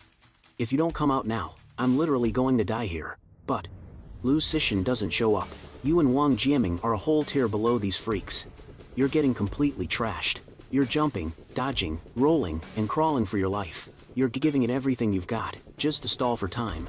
30 seconds later, you're backed into a dead end. The Tianchang fox smirks and raises its massive claws. You can literally smell the stench of death. But right at that moment, a blast of blue water shoots out like a striking viper, slicing straight through the Tianjin fox's neck in a flash. The giant fox's head flies into the air, and golden blood sprays like a massive fountain all over the dark room. You follow the water's flow and see Lu Sishin standing in the corner. Swirling mist surrounds her, making her look like a goddess descending to earth. She doesn't even give you a second to catch your breath. With a flick of her wrist, another blast of water shoots out, effortlessly wiping out the other Tianchang fox. "You too. Head back first, we'll talk tonight." Before she even finishes speaking, you and Wang Jiming are blasted back to Iron Soul by some invisible force. You slump against the furnace, gulping down mouthfuls of fire to get your strength back. You only have one thought in your head: "I'm still way too weak." You grit your teeth, draining every last drop of your mental energy to forge a contract gem. You swallow it in one gulp, then lean against the furnace and pass out completely. Meanwhile, over at the city lord's mansion, a massive golden fox wearing no human skin, the leader of the Tianchang foxes, the Moon King, sits heavily on his throne. "This week, we've lost 9 of our own." His voice rumbles with deep, burning anger. "My king, let's just slaughter all the humans." "Oh, and where are you going to eat then? Grass?" The hall erupts into utter chaos. Silence. The moment the Moon King speaks, every single fox instantly shuts up. He turns to the Moon Prince beside him. "My son, what are your thoughts on this? We drag the hiding rats out into the open and slaughter them, one by one." The Moon Prince, the bastard wearing Luo Xiu's stolen face, says with a chillingly cold voice. "Good." The Moon King slowly closes his eyes. "I am going into hibernation to conceal my aura. I leave the rest to you." "Yes, father." A twisted thrill flashes in the Moon Prince's eyes. His towering figure steps in front of the Moon King, barking orders at the entire fox pack. "From this moment on, I am in charge." The whole pack of foxes howls in unison. "Yes, my prince." Later that night, inside the dark room, Zhang Ping. "What the hell is going on?" The second Wang Jiming sees you, he practically screams the question. You spill everything about the Tianjin foxes, not leaving a single detail out. After hearing it all, Wang Jiming's face turns deadly pale. I think my mom was eaten by them." His voice shakes with pure terror. "Lately, she keeps trying to teach me stuff I already know. And she stopped cooking entirely." Your heart drops. You immediately grab his shoulders. "Hey, don't scare yourself just yet. I'll head over to your place later and check it out." Wang Jiming looks up at you, his eyes bloodshot and tearing up. "Zhang Ping, if my mom really is gone, what do I do?" "What else can you do? You avenge her, of course. You rip that damn monster to shreds." Lu Sishin appears out of nowhere in the dark room, spitting out those exact words. You and Wang Jiming both jump out of your skin. "Sister Sissy, are you trying to give us a heart attack?" You say, patting your chest. "Cut the crap. The mutated beasts outside the city are about to riot." Her tone is absolutely freezing. "The city patrol has been wiped out by the foxes. The city defenses are a total joke. I won't have time to babysit you from here on out." You fire right back. "Yeah, I know. The boss of the Tianjin foxes has gone into hibernation, completely hiding its presence. So, all the freaks outside want to sneak in and get a piece of the action." As for the Tianjin foxes meeting, you'd already eavesdropped on every single word through your wind whisperer ability. You heard the whole damn thing. "Those bastards," you curse under your breath. "Wait, you actually knew about that?" Lu Sishin shoots you a surprised look, her brow furrowing deeply. "What else are they planning to do?" "That prince wants to use the chaos to scout things out. Whoever dares to step up and fight the mutant beasts, he's gonna wipe them out first." You lay all their cards on the table without missing a beat. They're planning to wipe out every single powerhouse in Pearl City, in one fell swoop. Lu Sishan lets out a cold laugh. So, they want to play it out in the open, huh? Then let's see who ends up dead first.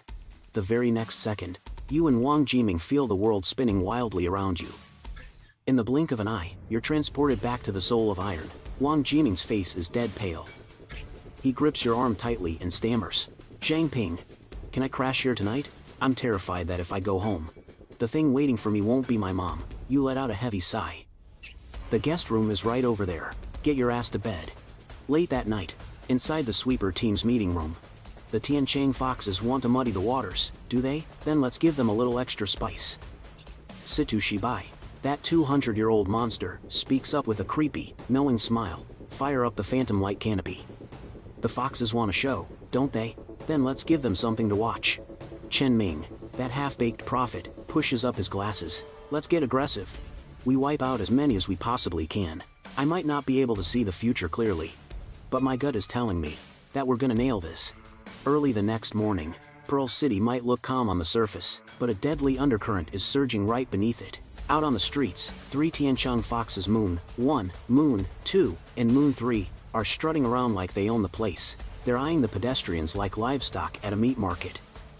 These beasts are brutally strong, second only to the Moon Prince himself. Moon 1, I don't know, this sky looks kinda fake to me. Moon 3 mutters suspiciously. Stop being so damn paranoid and hurry up. Find us something to eat. Moon 2 snaps back, mocking him. Little do they know, they've already been trapped by the phantom light canopy, locked dead inside a blind alley. In their eyes, they think they're in a busy downtown area. But to Jin Bo and the sweeper team fighters, these foxes are just sitting ducks. Do it. Jin Bo lets out a thunderous roar. Instantly, golden lightning patterns erupt all over his body. His hair spikes straight up. He looks like an absolute god of war. Holy crap, he went full Super Saiyan. You stand on a distant watchtower, watching as Jin Bo throws a devastating punch, blasting that 10-foot-tall Moon 1 straight through a solid concrete wall. The entire wall collapses in an instant. And right after that, Ding Chen blasts deadly blue lasers from his eyes, slicing Moon 2's arm completely off at the shoulder, like a hot knife through butter. The screams were deafening. Lu Han's psychic flying sword was darting around like a ghost. In the blink of an eye, it blasted a massive hole right through Moon 3's chest. So freaking powerful, you couldn't help but mutter to yourself. Jin Bo wasn't giving them a single second to catch their breath. He unleashed an absolute beatdown on those 3 foxes who were still dizzy from the illusion. His fists were crashing down like meteors. He beat those guys so bad their own mothers wouldn't recognize them. With one final, earth-shattering punch, Moon 1's weak point exploded like a smashed watermelon. Jin Bo didn't even spare a glance at the wreckage. He vanished instantly into the thick fog. But suddenly, a terrifying presence crashed down upon the plaza. It was the Moon Prince. You instinctively tried to activate your appraisal skill, but your heart skipped a violent beat. That overwhelming sense of danger sent cold sweat pouring down your back. Your instincts were screaming at you. If you even dared to use that skill, its tail would slap your head clean off in the very next second. Damn it, the power gap was just too huge. You couldn't even look at his stats. Gritting your teeth, you gripped tightly onto the edge of Lu Sishan's clothes. The Moon Prince touched down on the plaza, staring at the 3 mangled corpses. A beastly roar ripped from his throat. He tore off the flesh from his forehead, revealing his true form. The horrifying pressure made it hard to breathe, even from 1,000 meters away. Sister Sissy, we need to get out of here. That freak can see me. You gasped frantically. Lu Sishan let out a cold scoff. She grabbed you by the collar and darted straight out of the city. Now you know what fear is. You're way too weak. For the next 5 days, I am going to train you until you don't even recognize yourself. If you can't handle it and end up dying out here, don't blame me for being ruthless. Wait! What about my job at Iron Soul? Wang Jiming already covered your shift. Now, shut your mouth. We're at the rocky wastelands outside the city. Jagged rocks were scattered everywhere, giving off a deadly, chilling vibe. Before you could even find your footing, a stream of water lashed out from Lu Sishan's side like a vicious whip. It sliced a solid boulder right in half. Sister Cece, are you out of your mind? You yanked out your dagger, Beauty's Tear. Your face was completely on guard. Is this what you call special training? If you can't break through your limits in 5 days, running into the Moon Prince means certain death. 4 massive water spheres spun rapidly around Lu Sishan. There wasn't a single shred of warmth in her eyes. "Come at me with everything you've got. Because if you don't, I will end you myself." "Damn it, screw it," you roared out loud. Using the monkey stride technique, your body darted like an agile monkey, leaping frantically between the jagged rocks. The dagger in your hand flashed with a cold glint as you lunged straight for Lu Sishan's throat. However, in Lu Sishan's eyes, your movements were as slow as a snail. Before you even got close, a giant hand made of high-pressure water slapped you right across the face. You crashed into the dirt, feeling like every bone in your body had just been shattered. "Ugh!" You groaned, grimacing in absolute agony. You gasped for air, but Lu Sishan wasn't about to give you a single second to recover. A rapid volley of water bullets sweeps toward you again. You can only roll and dodge frantically. "Is that all you've got?" Lu Sishan stops her attack, looking down at you from above. You're panting heavily, and shoot back, totally annoyed. "Come on, Cece. I'm only level 3. What do you expect? Me to fly into the sky? You haven't been pushed to the absolute brink yet." A smirk creeps onto Lu Sishan's lips. The very next second, dozens of water whips materialize out of thin air, lashing out at you from every single direction. Smack! A whip cracks violently across your back, and your eyes practically bulge out from the sheer agony. "Damn it!" You curse fiercely in your head. "This crazy woman is actually trying to kill me." You don't dare hold back anymore. Flames erupt from your palms, forming a solid wall of fire, barely blocking the fierce onslaught of the water whips. However, those whips act just like octopus tentacles, striking from every tricky angle imaginable. You flail your arms, frantically jumping up and down, but you still get whipped until your whole body burns in agonizing pain. Yet, pushed to the very edge of life and death, you gradually slip into a bizarre, hyper-focused state. All useless thoughts fade away completely. You start feeling the rhythm of the wind with crystal clarity, predicting every single strike of the water whips. You block them perfectly with your flames. 1 minute later, the fire elemental energy inside you runs completely dry. You collapse to the ground, totally drained. "I'm done for. Just finish me off." You close your eyes, looking completely helpless and ready for the slaughter, but the water whips never fall. Instead, they retreat back to Lu Sishan's side, turning back into a floating orb of water. "You're strong." Lu Sishan walks right up to you. "Among those at your level, no one is a match for you. It took me 1 year to reach the intermediate stage. You might just do it even faster." 2 hours later, at the Salt Mountain camp. You sit by a roaring campfire, frantically absorbing the flames to restore your stamina. "Hey, sissy, 500 push-ups is way too easy for me. Let's do 5,000 for a warm-up." You realize you can exercise while absorbing fire, giving you practically infinite stamina. And so, acting like an absolute lunatic, after knocking out 5,000 push-ups, you start frog leaping around the campfire. You keep going right until dusk. Out in the hydrochloric acid grassland. "That right there is your opponent," Lu Sishan says to you, pointing at a rabbit nibbling on grass a short distance away. Without a second thought, you throw an inspection skill at it. Mutated beast. Acid water bullet rabbit. Level 9. Talent, acid water bullet. Can shoot highly corrosive acid water straight out of its ears. You stare intensely at the rabbit, scheming in your head about how to make your move. The whole area is covered in razor-sharp, toxic hydrochloric acid grass. There's absolutely no way to get close. Suddenly, a brilliant idea hits you. You release a tiny spark of fire, and notice that the acid grass softens the second it touches the heat. So that's how it is. You instantly figure it out. Stripping off your shirt and shoes, going completely barefoot, you rushed forward, completely engulfed in flames. Those acid plants under your feet melted in an instant. They couldn't hurt you at all. But that rabbit was quick to react. With a flick of its ears, countless black, corrosive water bullets blasted toward you like a shotgun. You used your flames to vaporize most of the bullets, but the dagger in your hand got peppered with tiny holes. Damn it. You didn't even have time to mourn your weapon. You thrust the dagger straight at the rabbit. But who would have thought? The creature curled up into a ball, and sprayed a massive amount of acid from its fur. In a flash, your dagger corroded away, leaving you holding nothing but the hilt. You cursed out loud and tossed the hilt aside. Your fists erupted in flames as you threw a direct punch right at it, but the rabbit kicked off its hind legs and vanished in the blink of an eye. "Sister Sissy, it got away." You shrugged helplessly. "It ran away. Then we chase it down." Lu Sishan's tone left absolutely no room for argument. Half an hour later, at the Salt Tyrant Tree Valley. Right in the center of the valley, a massive white tree, 70 meters tall, towered into the sky. Over 20 crystal-clear fruits hung from its branches. Down in the valley, a dense horde of mutated beasts was locked in a frenzied bloodbath. golden light surged and flowed like a river. Sister Sissy, did you really manage to steal a fruit from here back in the day? You stared at the hellish scene unfolding before you and gulped hard. I said I tried to steal one. I never said I succeeded. You followed her gaze and spotted the exact same rabbit that had just escaped, but right after that, behind the rabbit, a massive, swarming horde of its kind emerged. This wasn't just one rabbit, this was a whole damn nest. Sister Cece, you knew about this? You stared at her in total disbelief. Every year, they launch this kind of suicide charge just to control their population size, Lu Xishan explained calmly. Right at that moment, the wind whisperer inside your head bellowed an explosive command.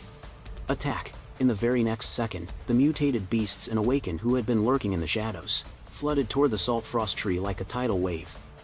Some dashed straight for the canopy across a rainbow staircase. Some hurled flying axes to rig up rope bridges, while a pack of giant white apes bulldozed their way through the chaos, carving out a clear path. At the exact same time, a massive white snake, 20 meters long, burst out from beneath the earth, its giant jaws snapping wildly as it devoured everything in sight. Meanwhile, the dense swarm of acid bullet rabbits launched their own suicidal frenzy. The entire valley instantly turned into an absolute meat grinder of energy. Move! Before Lu Xishan even finished her sentence, a trail of ice materialized under her boots, and she plummeted into the battlefield like a shooting star. You followed right on her heels, leaping down from the high ground. Grabbing onto the rocks, you made a mad dash straight for the massive rabbit leader. Mutated Beast, Acid Bullet Rabbit Leader. Tier, Intermediate Mutated Beast, Level 10. Your heart skipped a beat. You felt this utterly absurd realization that you might actually lose to a rabbit. But hey, you were already here, and chickening out now would be way too humiliating. You grabbed a rock covered in heavy salt frost, and hurled it fiercely right at the beast. In the very next moment, the rabbit leader suddenly launched itself into the air, landing a brutal kick right on the boulder you were holding. Boom! The boulder exploded into pieces. An immense force sent you flying through the air, and both of your arms instantly went numb. Your chest felt tight, and you coughed up a mouthful of golden energy fragments. Internal bleeding. But you didn't have time to worry about the pain. You rolled away just in time to dodge a blast of corrosive acid, scrambling on your hands and knees behind a rock. You gasped heavily for air. Even a lion uses all its strength to hunt a rabbit, and you actually underestimated a rabbit. That was one hell of a harsh lesson. You peeked out. Lu Xishan had already carved a path of ice crystals straight through the enemy swarm. Suddenly, the piercing cry of a phoenix tore through the sky. A small bird, completely engulfed in flames, darted straight for the salt frost tree. A firebird. Your heart immediately started racing. But right after that, that giant white snake blasted out a cloud of freezing mist. The firebird let out a pitiful shriek, tumbling down from the sky, only to be slapped away by a white ape. It rolled right to the edge of the battlefield. You locked your eyes onto the remains of that firebird. A crazy idea popped into your head. You made a split-second decision. Slipping on the ring of assassination, you crawled on your belly toward the firebird's carcass. The scorching heat and chaotic energy of the battlefield hit your face. You felt like you were dancing on the edge of a meat grinder. A massive pig's head suddenly slammed onto the ground right in front of you, making you flinch in terror. You tried to crawl past it, but then backed up. You pried the pig's mouth open, and a black orb rolled right out. You didn't even have time to appraise it. You just shoved it into your pocket and kept moving. Suddenly, a bolt of lightning swept across the ground. In a flash, only half of the firebird's remains were left. You lunged forward, grabbed the charred half of the bird, and turned back, running as fast as you could. Once safely behind the rock, you were panting, tired as a dog. You took out that black orb, and started the appraisal. Appraisal successful. Nether mist orb. Formed after the fall of a nether mist black goat, condensed from its energy core. Upon absorption, there is a 1% chance to gain the ability to manipulate the nether mist. You stared at the appraisal results, falling into deep silence. To absorb, or not to absorb? That was the real philosophical question here. Su Jingyao's fake, mimicking disguise flashed before your eyes. Then the Moon Prince's creepy, unsettling smile, and the utter despair you felt when facing the Heavenly Fox. A weak guy like me. Do I even have the right to be picky? You let out a self-deprecating chuckle. You tilted your head back and absorbed the orb. The very next second, an agonizing pain shot through your stomach.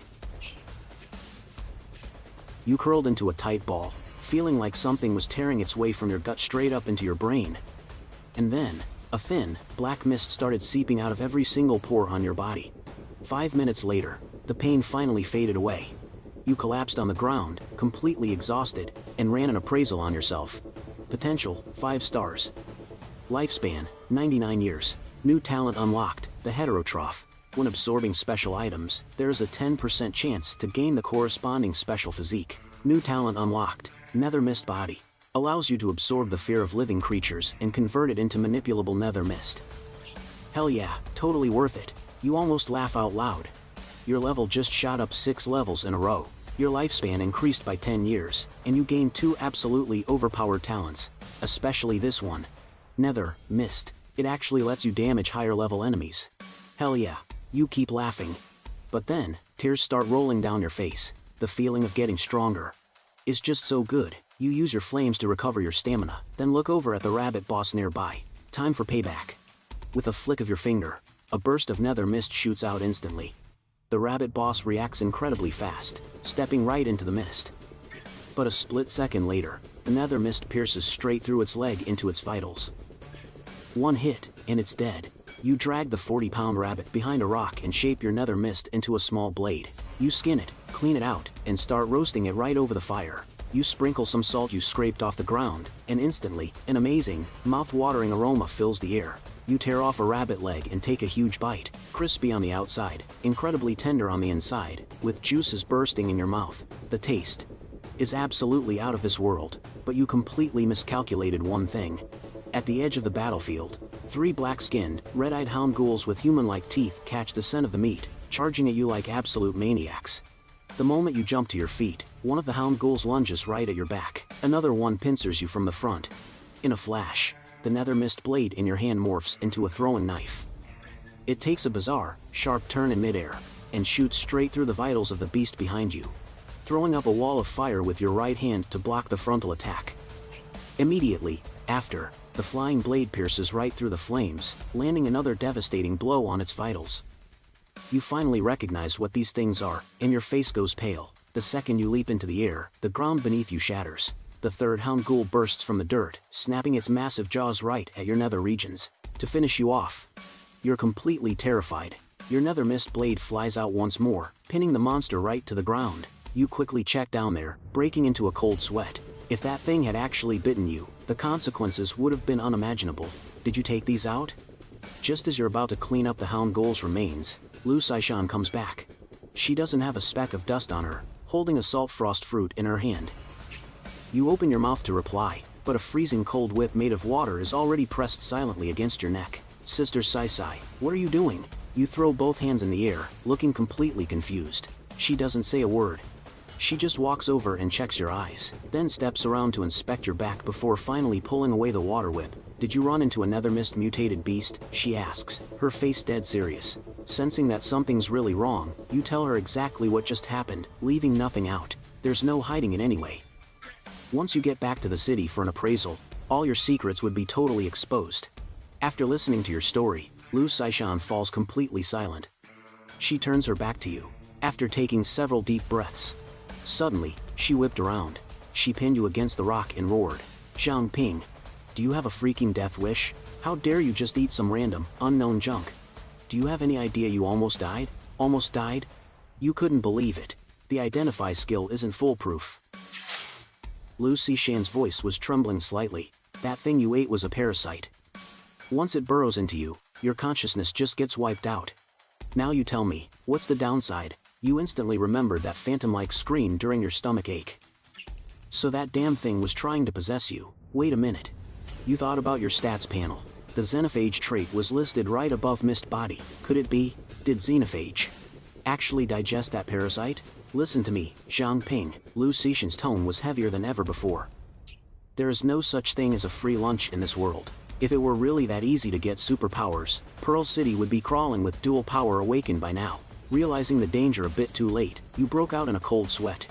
Back at the camp tent, you took the water and the salt frost fruit Lu Saishan handed you, and took a bite. Your face instantly scrunched up like a bitter melon. Oh my god, this thing is salty enough to kill a man. You desperately gulped down some water. Didn't your teachers ever teach you never to drink someone else's water in the wild? Lu Saishan suddenly asked. The very next second, your eyes shot wide open, feeling something churning wildly in your gut. Your whole body. With a sudden splash, turned right into a puddle of water. Lu Sishan was totally stunned too. She reached out, dabbed a bit of the liquid, and muttered, "Pure water. Sister Sissy, you're poking my belly." Your voice echoed out from the water. Half an hour later, you finally managed to form back into a human shape, a person made entirely of pure water. You cast Identify on yourself. Potential. 6 stars. New talent. Body of pure water. Body can transform into pure water. While in this state, can absorb moisture to recover stamina and heal wounds. Another new power. You felt like today was your absolute lucky day. Can you change back? Lu Sishan sounded a bit worried. Piece of cake. With a simple thought, your body slowly morphed from water back to your normal flesh and blood. And all your injuries were completely healed. Put your clothes on first. Lu Sishan threw your clothes at you. She turned her back. Feeling a little awkward, you quickly got dressed. You noticed a fresh layer of dirt right under your old clothes. Body of pure water could actually flush out impurities. As the thought crossed your mind, Lu Sishan turned back around. She stared at your arm, which was still stuck in its water form, and huffed in annoyance. "Keep eating. Don't let it go to waste," she had to admit. She was totally jealous. Day 2. In an empty valley. "Come on. Let's test out your new power." Without another word, Lu Sishan launched her attack. A water whip lashes out, and you transform into pure water. Taking the hit head on, the water whip simply melts into your body. Lu Sishan instantly feels her control over that water vanish. "It really is my perfect counter," she mutters to herself. Next up, ice spikes and boiling water. A relentless barrage of attacks comes your way. Even though you are screaming your lungs out, you do not have a single scratch. Now, your turn to attack. Lu Sishan conjures a protective water bubble. "Oh, I love the sound of that." Before you even finish speaking, another fog-throwing knife pierces right through the bubble. It hovers just an inch from Lu Sishan's forehead. Her pupils shrink in shock, and a cold sweat breaks out. "If you had any intent to kill just now, I would already be dead. How can another fog bypass my level?" you ask curiously, calling the knife back. Some scholars guess it might be the offspring of a King Tier mutated beast. King Tier? The image of the Moon Prince flashes through your mind, making your heart sink. After a whole day of testing, you have a solid grip on your new powers. The Nether Fog can absorb fear within 10 meters. Its attacks drain a massive amount of energy, but the sheer power is devastating. Your pure water body grants immunity to most physical attacks, but transforming into your elemental state takes 1 second. Plus, being in high-temperature environments burns through your stamina twice as fast. You even managed to develop a brand new move, the chainsaw form. Lu Sishan gives you her final assessment. Your current strength is roughly equal to half of an advanced level fighter, but your level is just too low right now. Your stamina and mental energy cannot handle a high-intensity battle. To put it bluntly, your endurance is terrible, and your combat experience is pretty much zero. If you ran into an advanced, awakened, who was actually trying, running away would be your only option. As evening falls, the two of you head back to camp. You go on ahead. "I need to make a trip back to the city tonight." Lu Sishan stops at the entrance. "Be careful on the road," you nod. You walk into the camp. A group of salt porters are huddled around the blazing campfire. You lean in, catching the tail end of their gossip about the bizarre happenings in the city. "Did you guys hear? The lady who runs the dumpling shop was turned into a literal sheet of skin. I heard someone went missing over at the Dragon Spear Armory, too."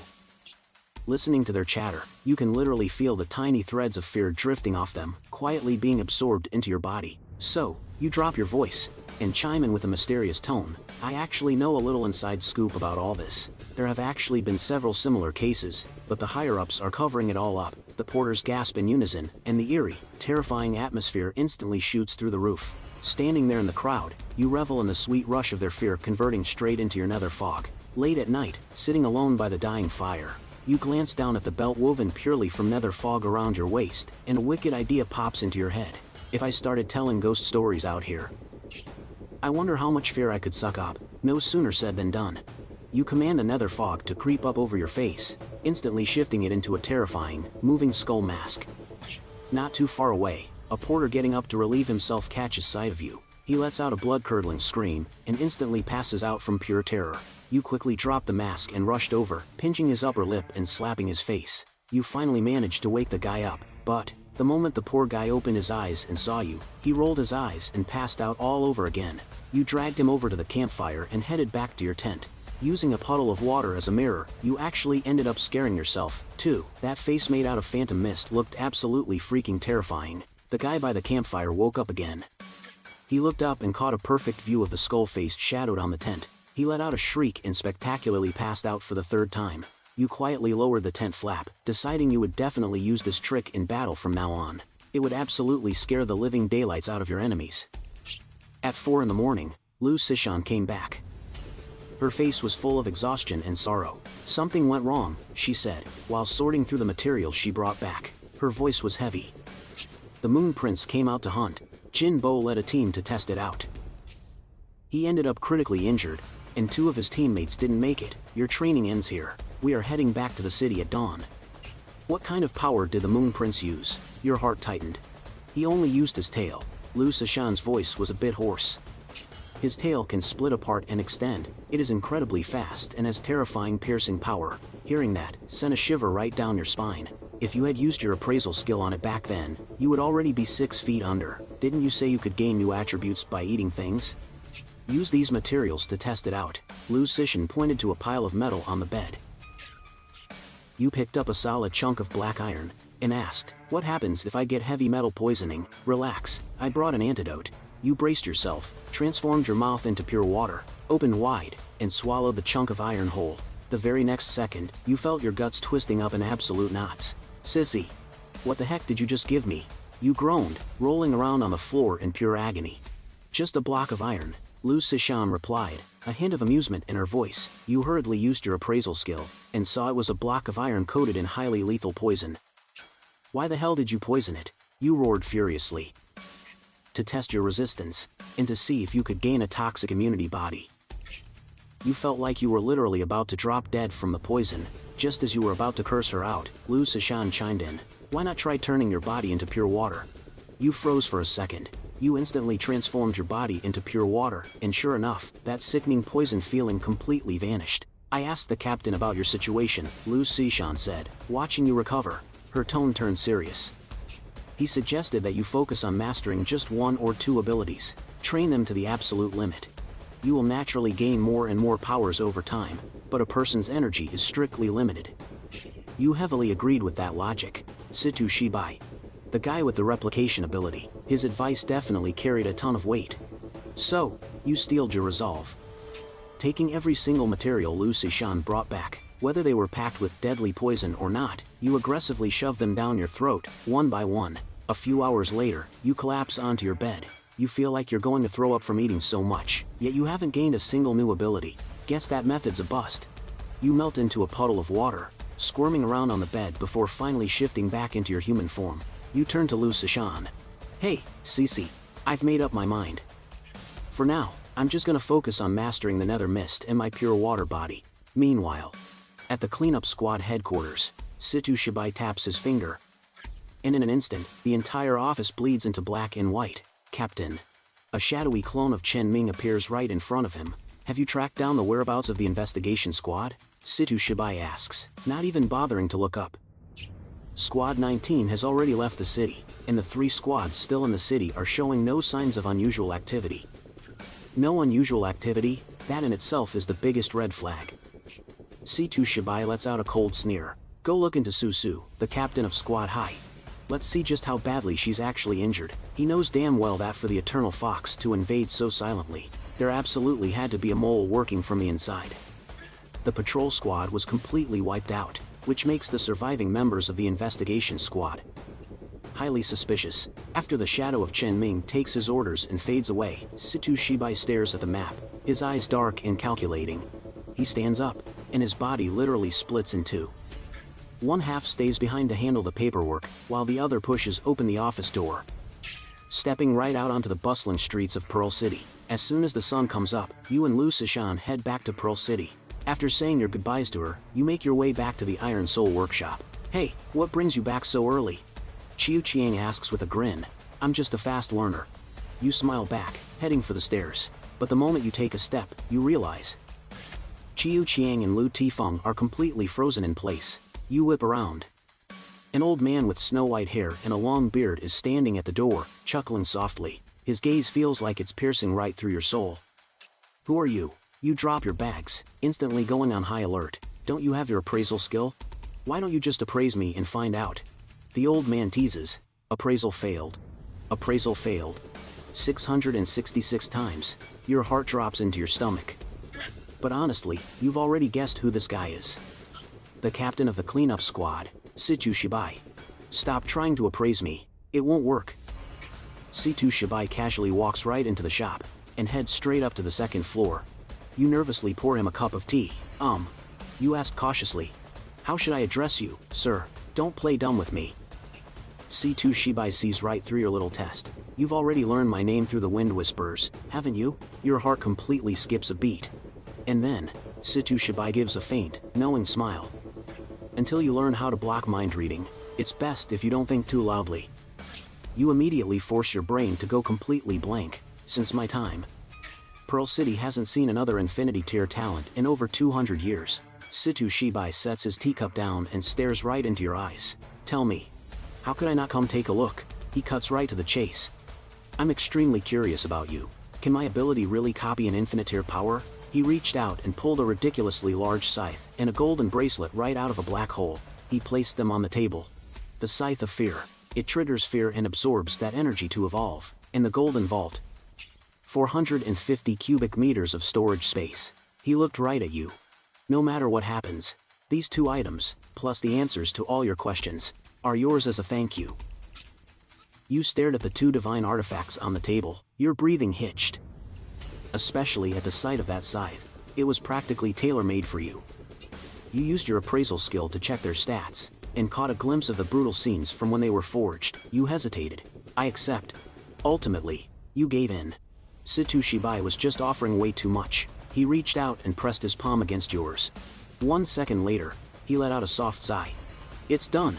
You were totally confused. It's done? Situ Shibai shook his head. Your ability. I can't copy it. Though disappointed, he didn't seem surprised. He helped you soulbind the equipment and started answering your questions. Mr. Situ, you're so insanely powerful. Why not just take out the Moon Prince yourself? That was the one thing driving you crazy. It's not that I won't. It's that I can't. Situ Shibai walked over to the window, his voice heavy. Pearl City is protected by a King-tier artifact, the Sun and Moon Pearl. Any King-tier mutated beast that enters the city gets its power downgraded. But right now, it hit you like a ton of bricks. Your face went pale. There's a mole in the city, a traitor. The remnants of the Zhu family. A flash of deep sorrow crossed Situ Shibai's eyes. He told you the dark history from 200 years ago. A family that treated human beings as slaves and livestock feed. Why didn't you just wipe out those scumbags back then? You clenched your fists, burning with absolute rage. Situ Shibai gave a bitter smile. The situation is far more complicated than you think. After a long talk, the political mess in Pearl City finally started making sense to you. Right now, the priority is rooting out the mole, and digging up the truth about the Sky Fox King. And the only one who can see through the Sky Fox's disguise is you. Your mission is to investigate that damn Moon Prince. For the next few days, you fell into a strict, repetitive routine, grinding for credits in the mines during the day, practicing martial arts in the early evening, and by the dead of night, transforming into the Grim Reaper. You roamed the streets of Pearl City, hunting down the rats hiding in the shadows. The cleanup squad had the whole city under surveillance, but came up completely empty-handed. That in itself was a huge red flag. You knew exactly what it meant. The remnants of the beast-taming Zhu family must have used some kind of trick to bypass the cameras. Midnight. You drifted through the streets like an absolute ghost, casually spooking a few drunks along the way to harvest some high-quality fear. Suddenly, you spot 3 suspicious-looking guys. They slip out of a house, carrying eerie green lanterns in their hands. As they weave through the alleys, you quietly tail them. You watch them stop near a massive mansion and start setting up some kind of barrier. You immediately contact Lu Sishan. Sister Sissy, 13 Tianwo Road. There are 3 sneaky guys over here. Got it. Let me check with Manny. Lu Sishan's voice comes through the badge, backed by the chaotic sounds of battle. Soon, Manny replies. No, anomalies on Tianhuo Road. I can't even see you. Something's wrong. Lu Sishan instantly realizes the problem. Don't do anything rash. Wait for me to get there. You put away the badge and transform into a massive black serpent wrapped in nether mist. You silently slither up to the roof, keeping a close eye on them from above. You watch as the 3 men use a few stones to bypass the mansion's barrier, so you immediately use your appraisal skill on the stones. Dragon Suppressing Stone.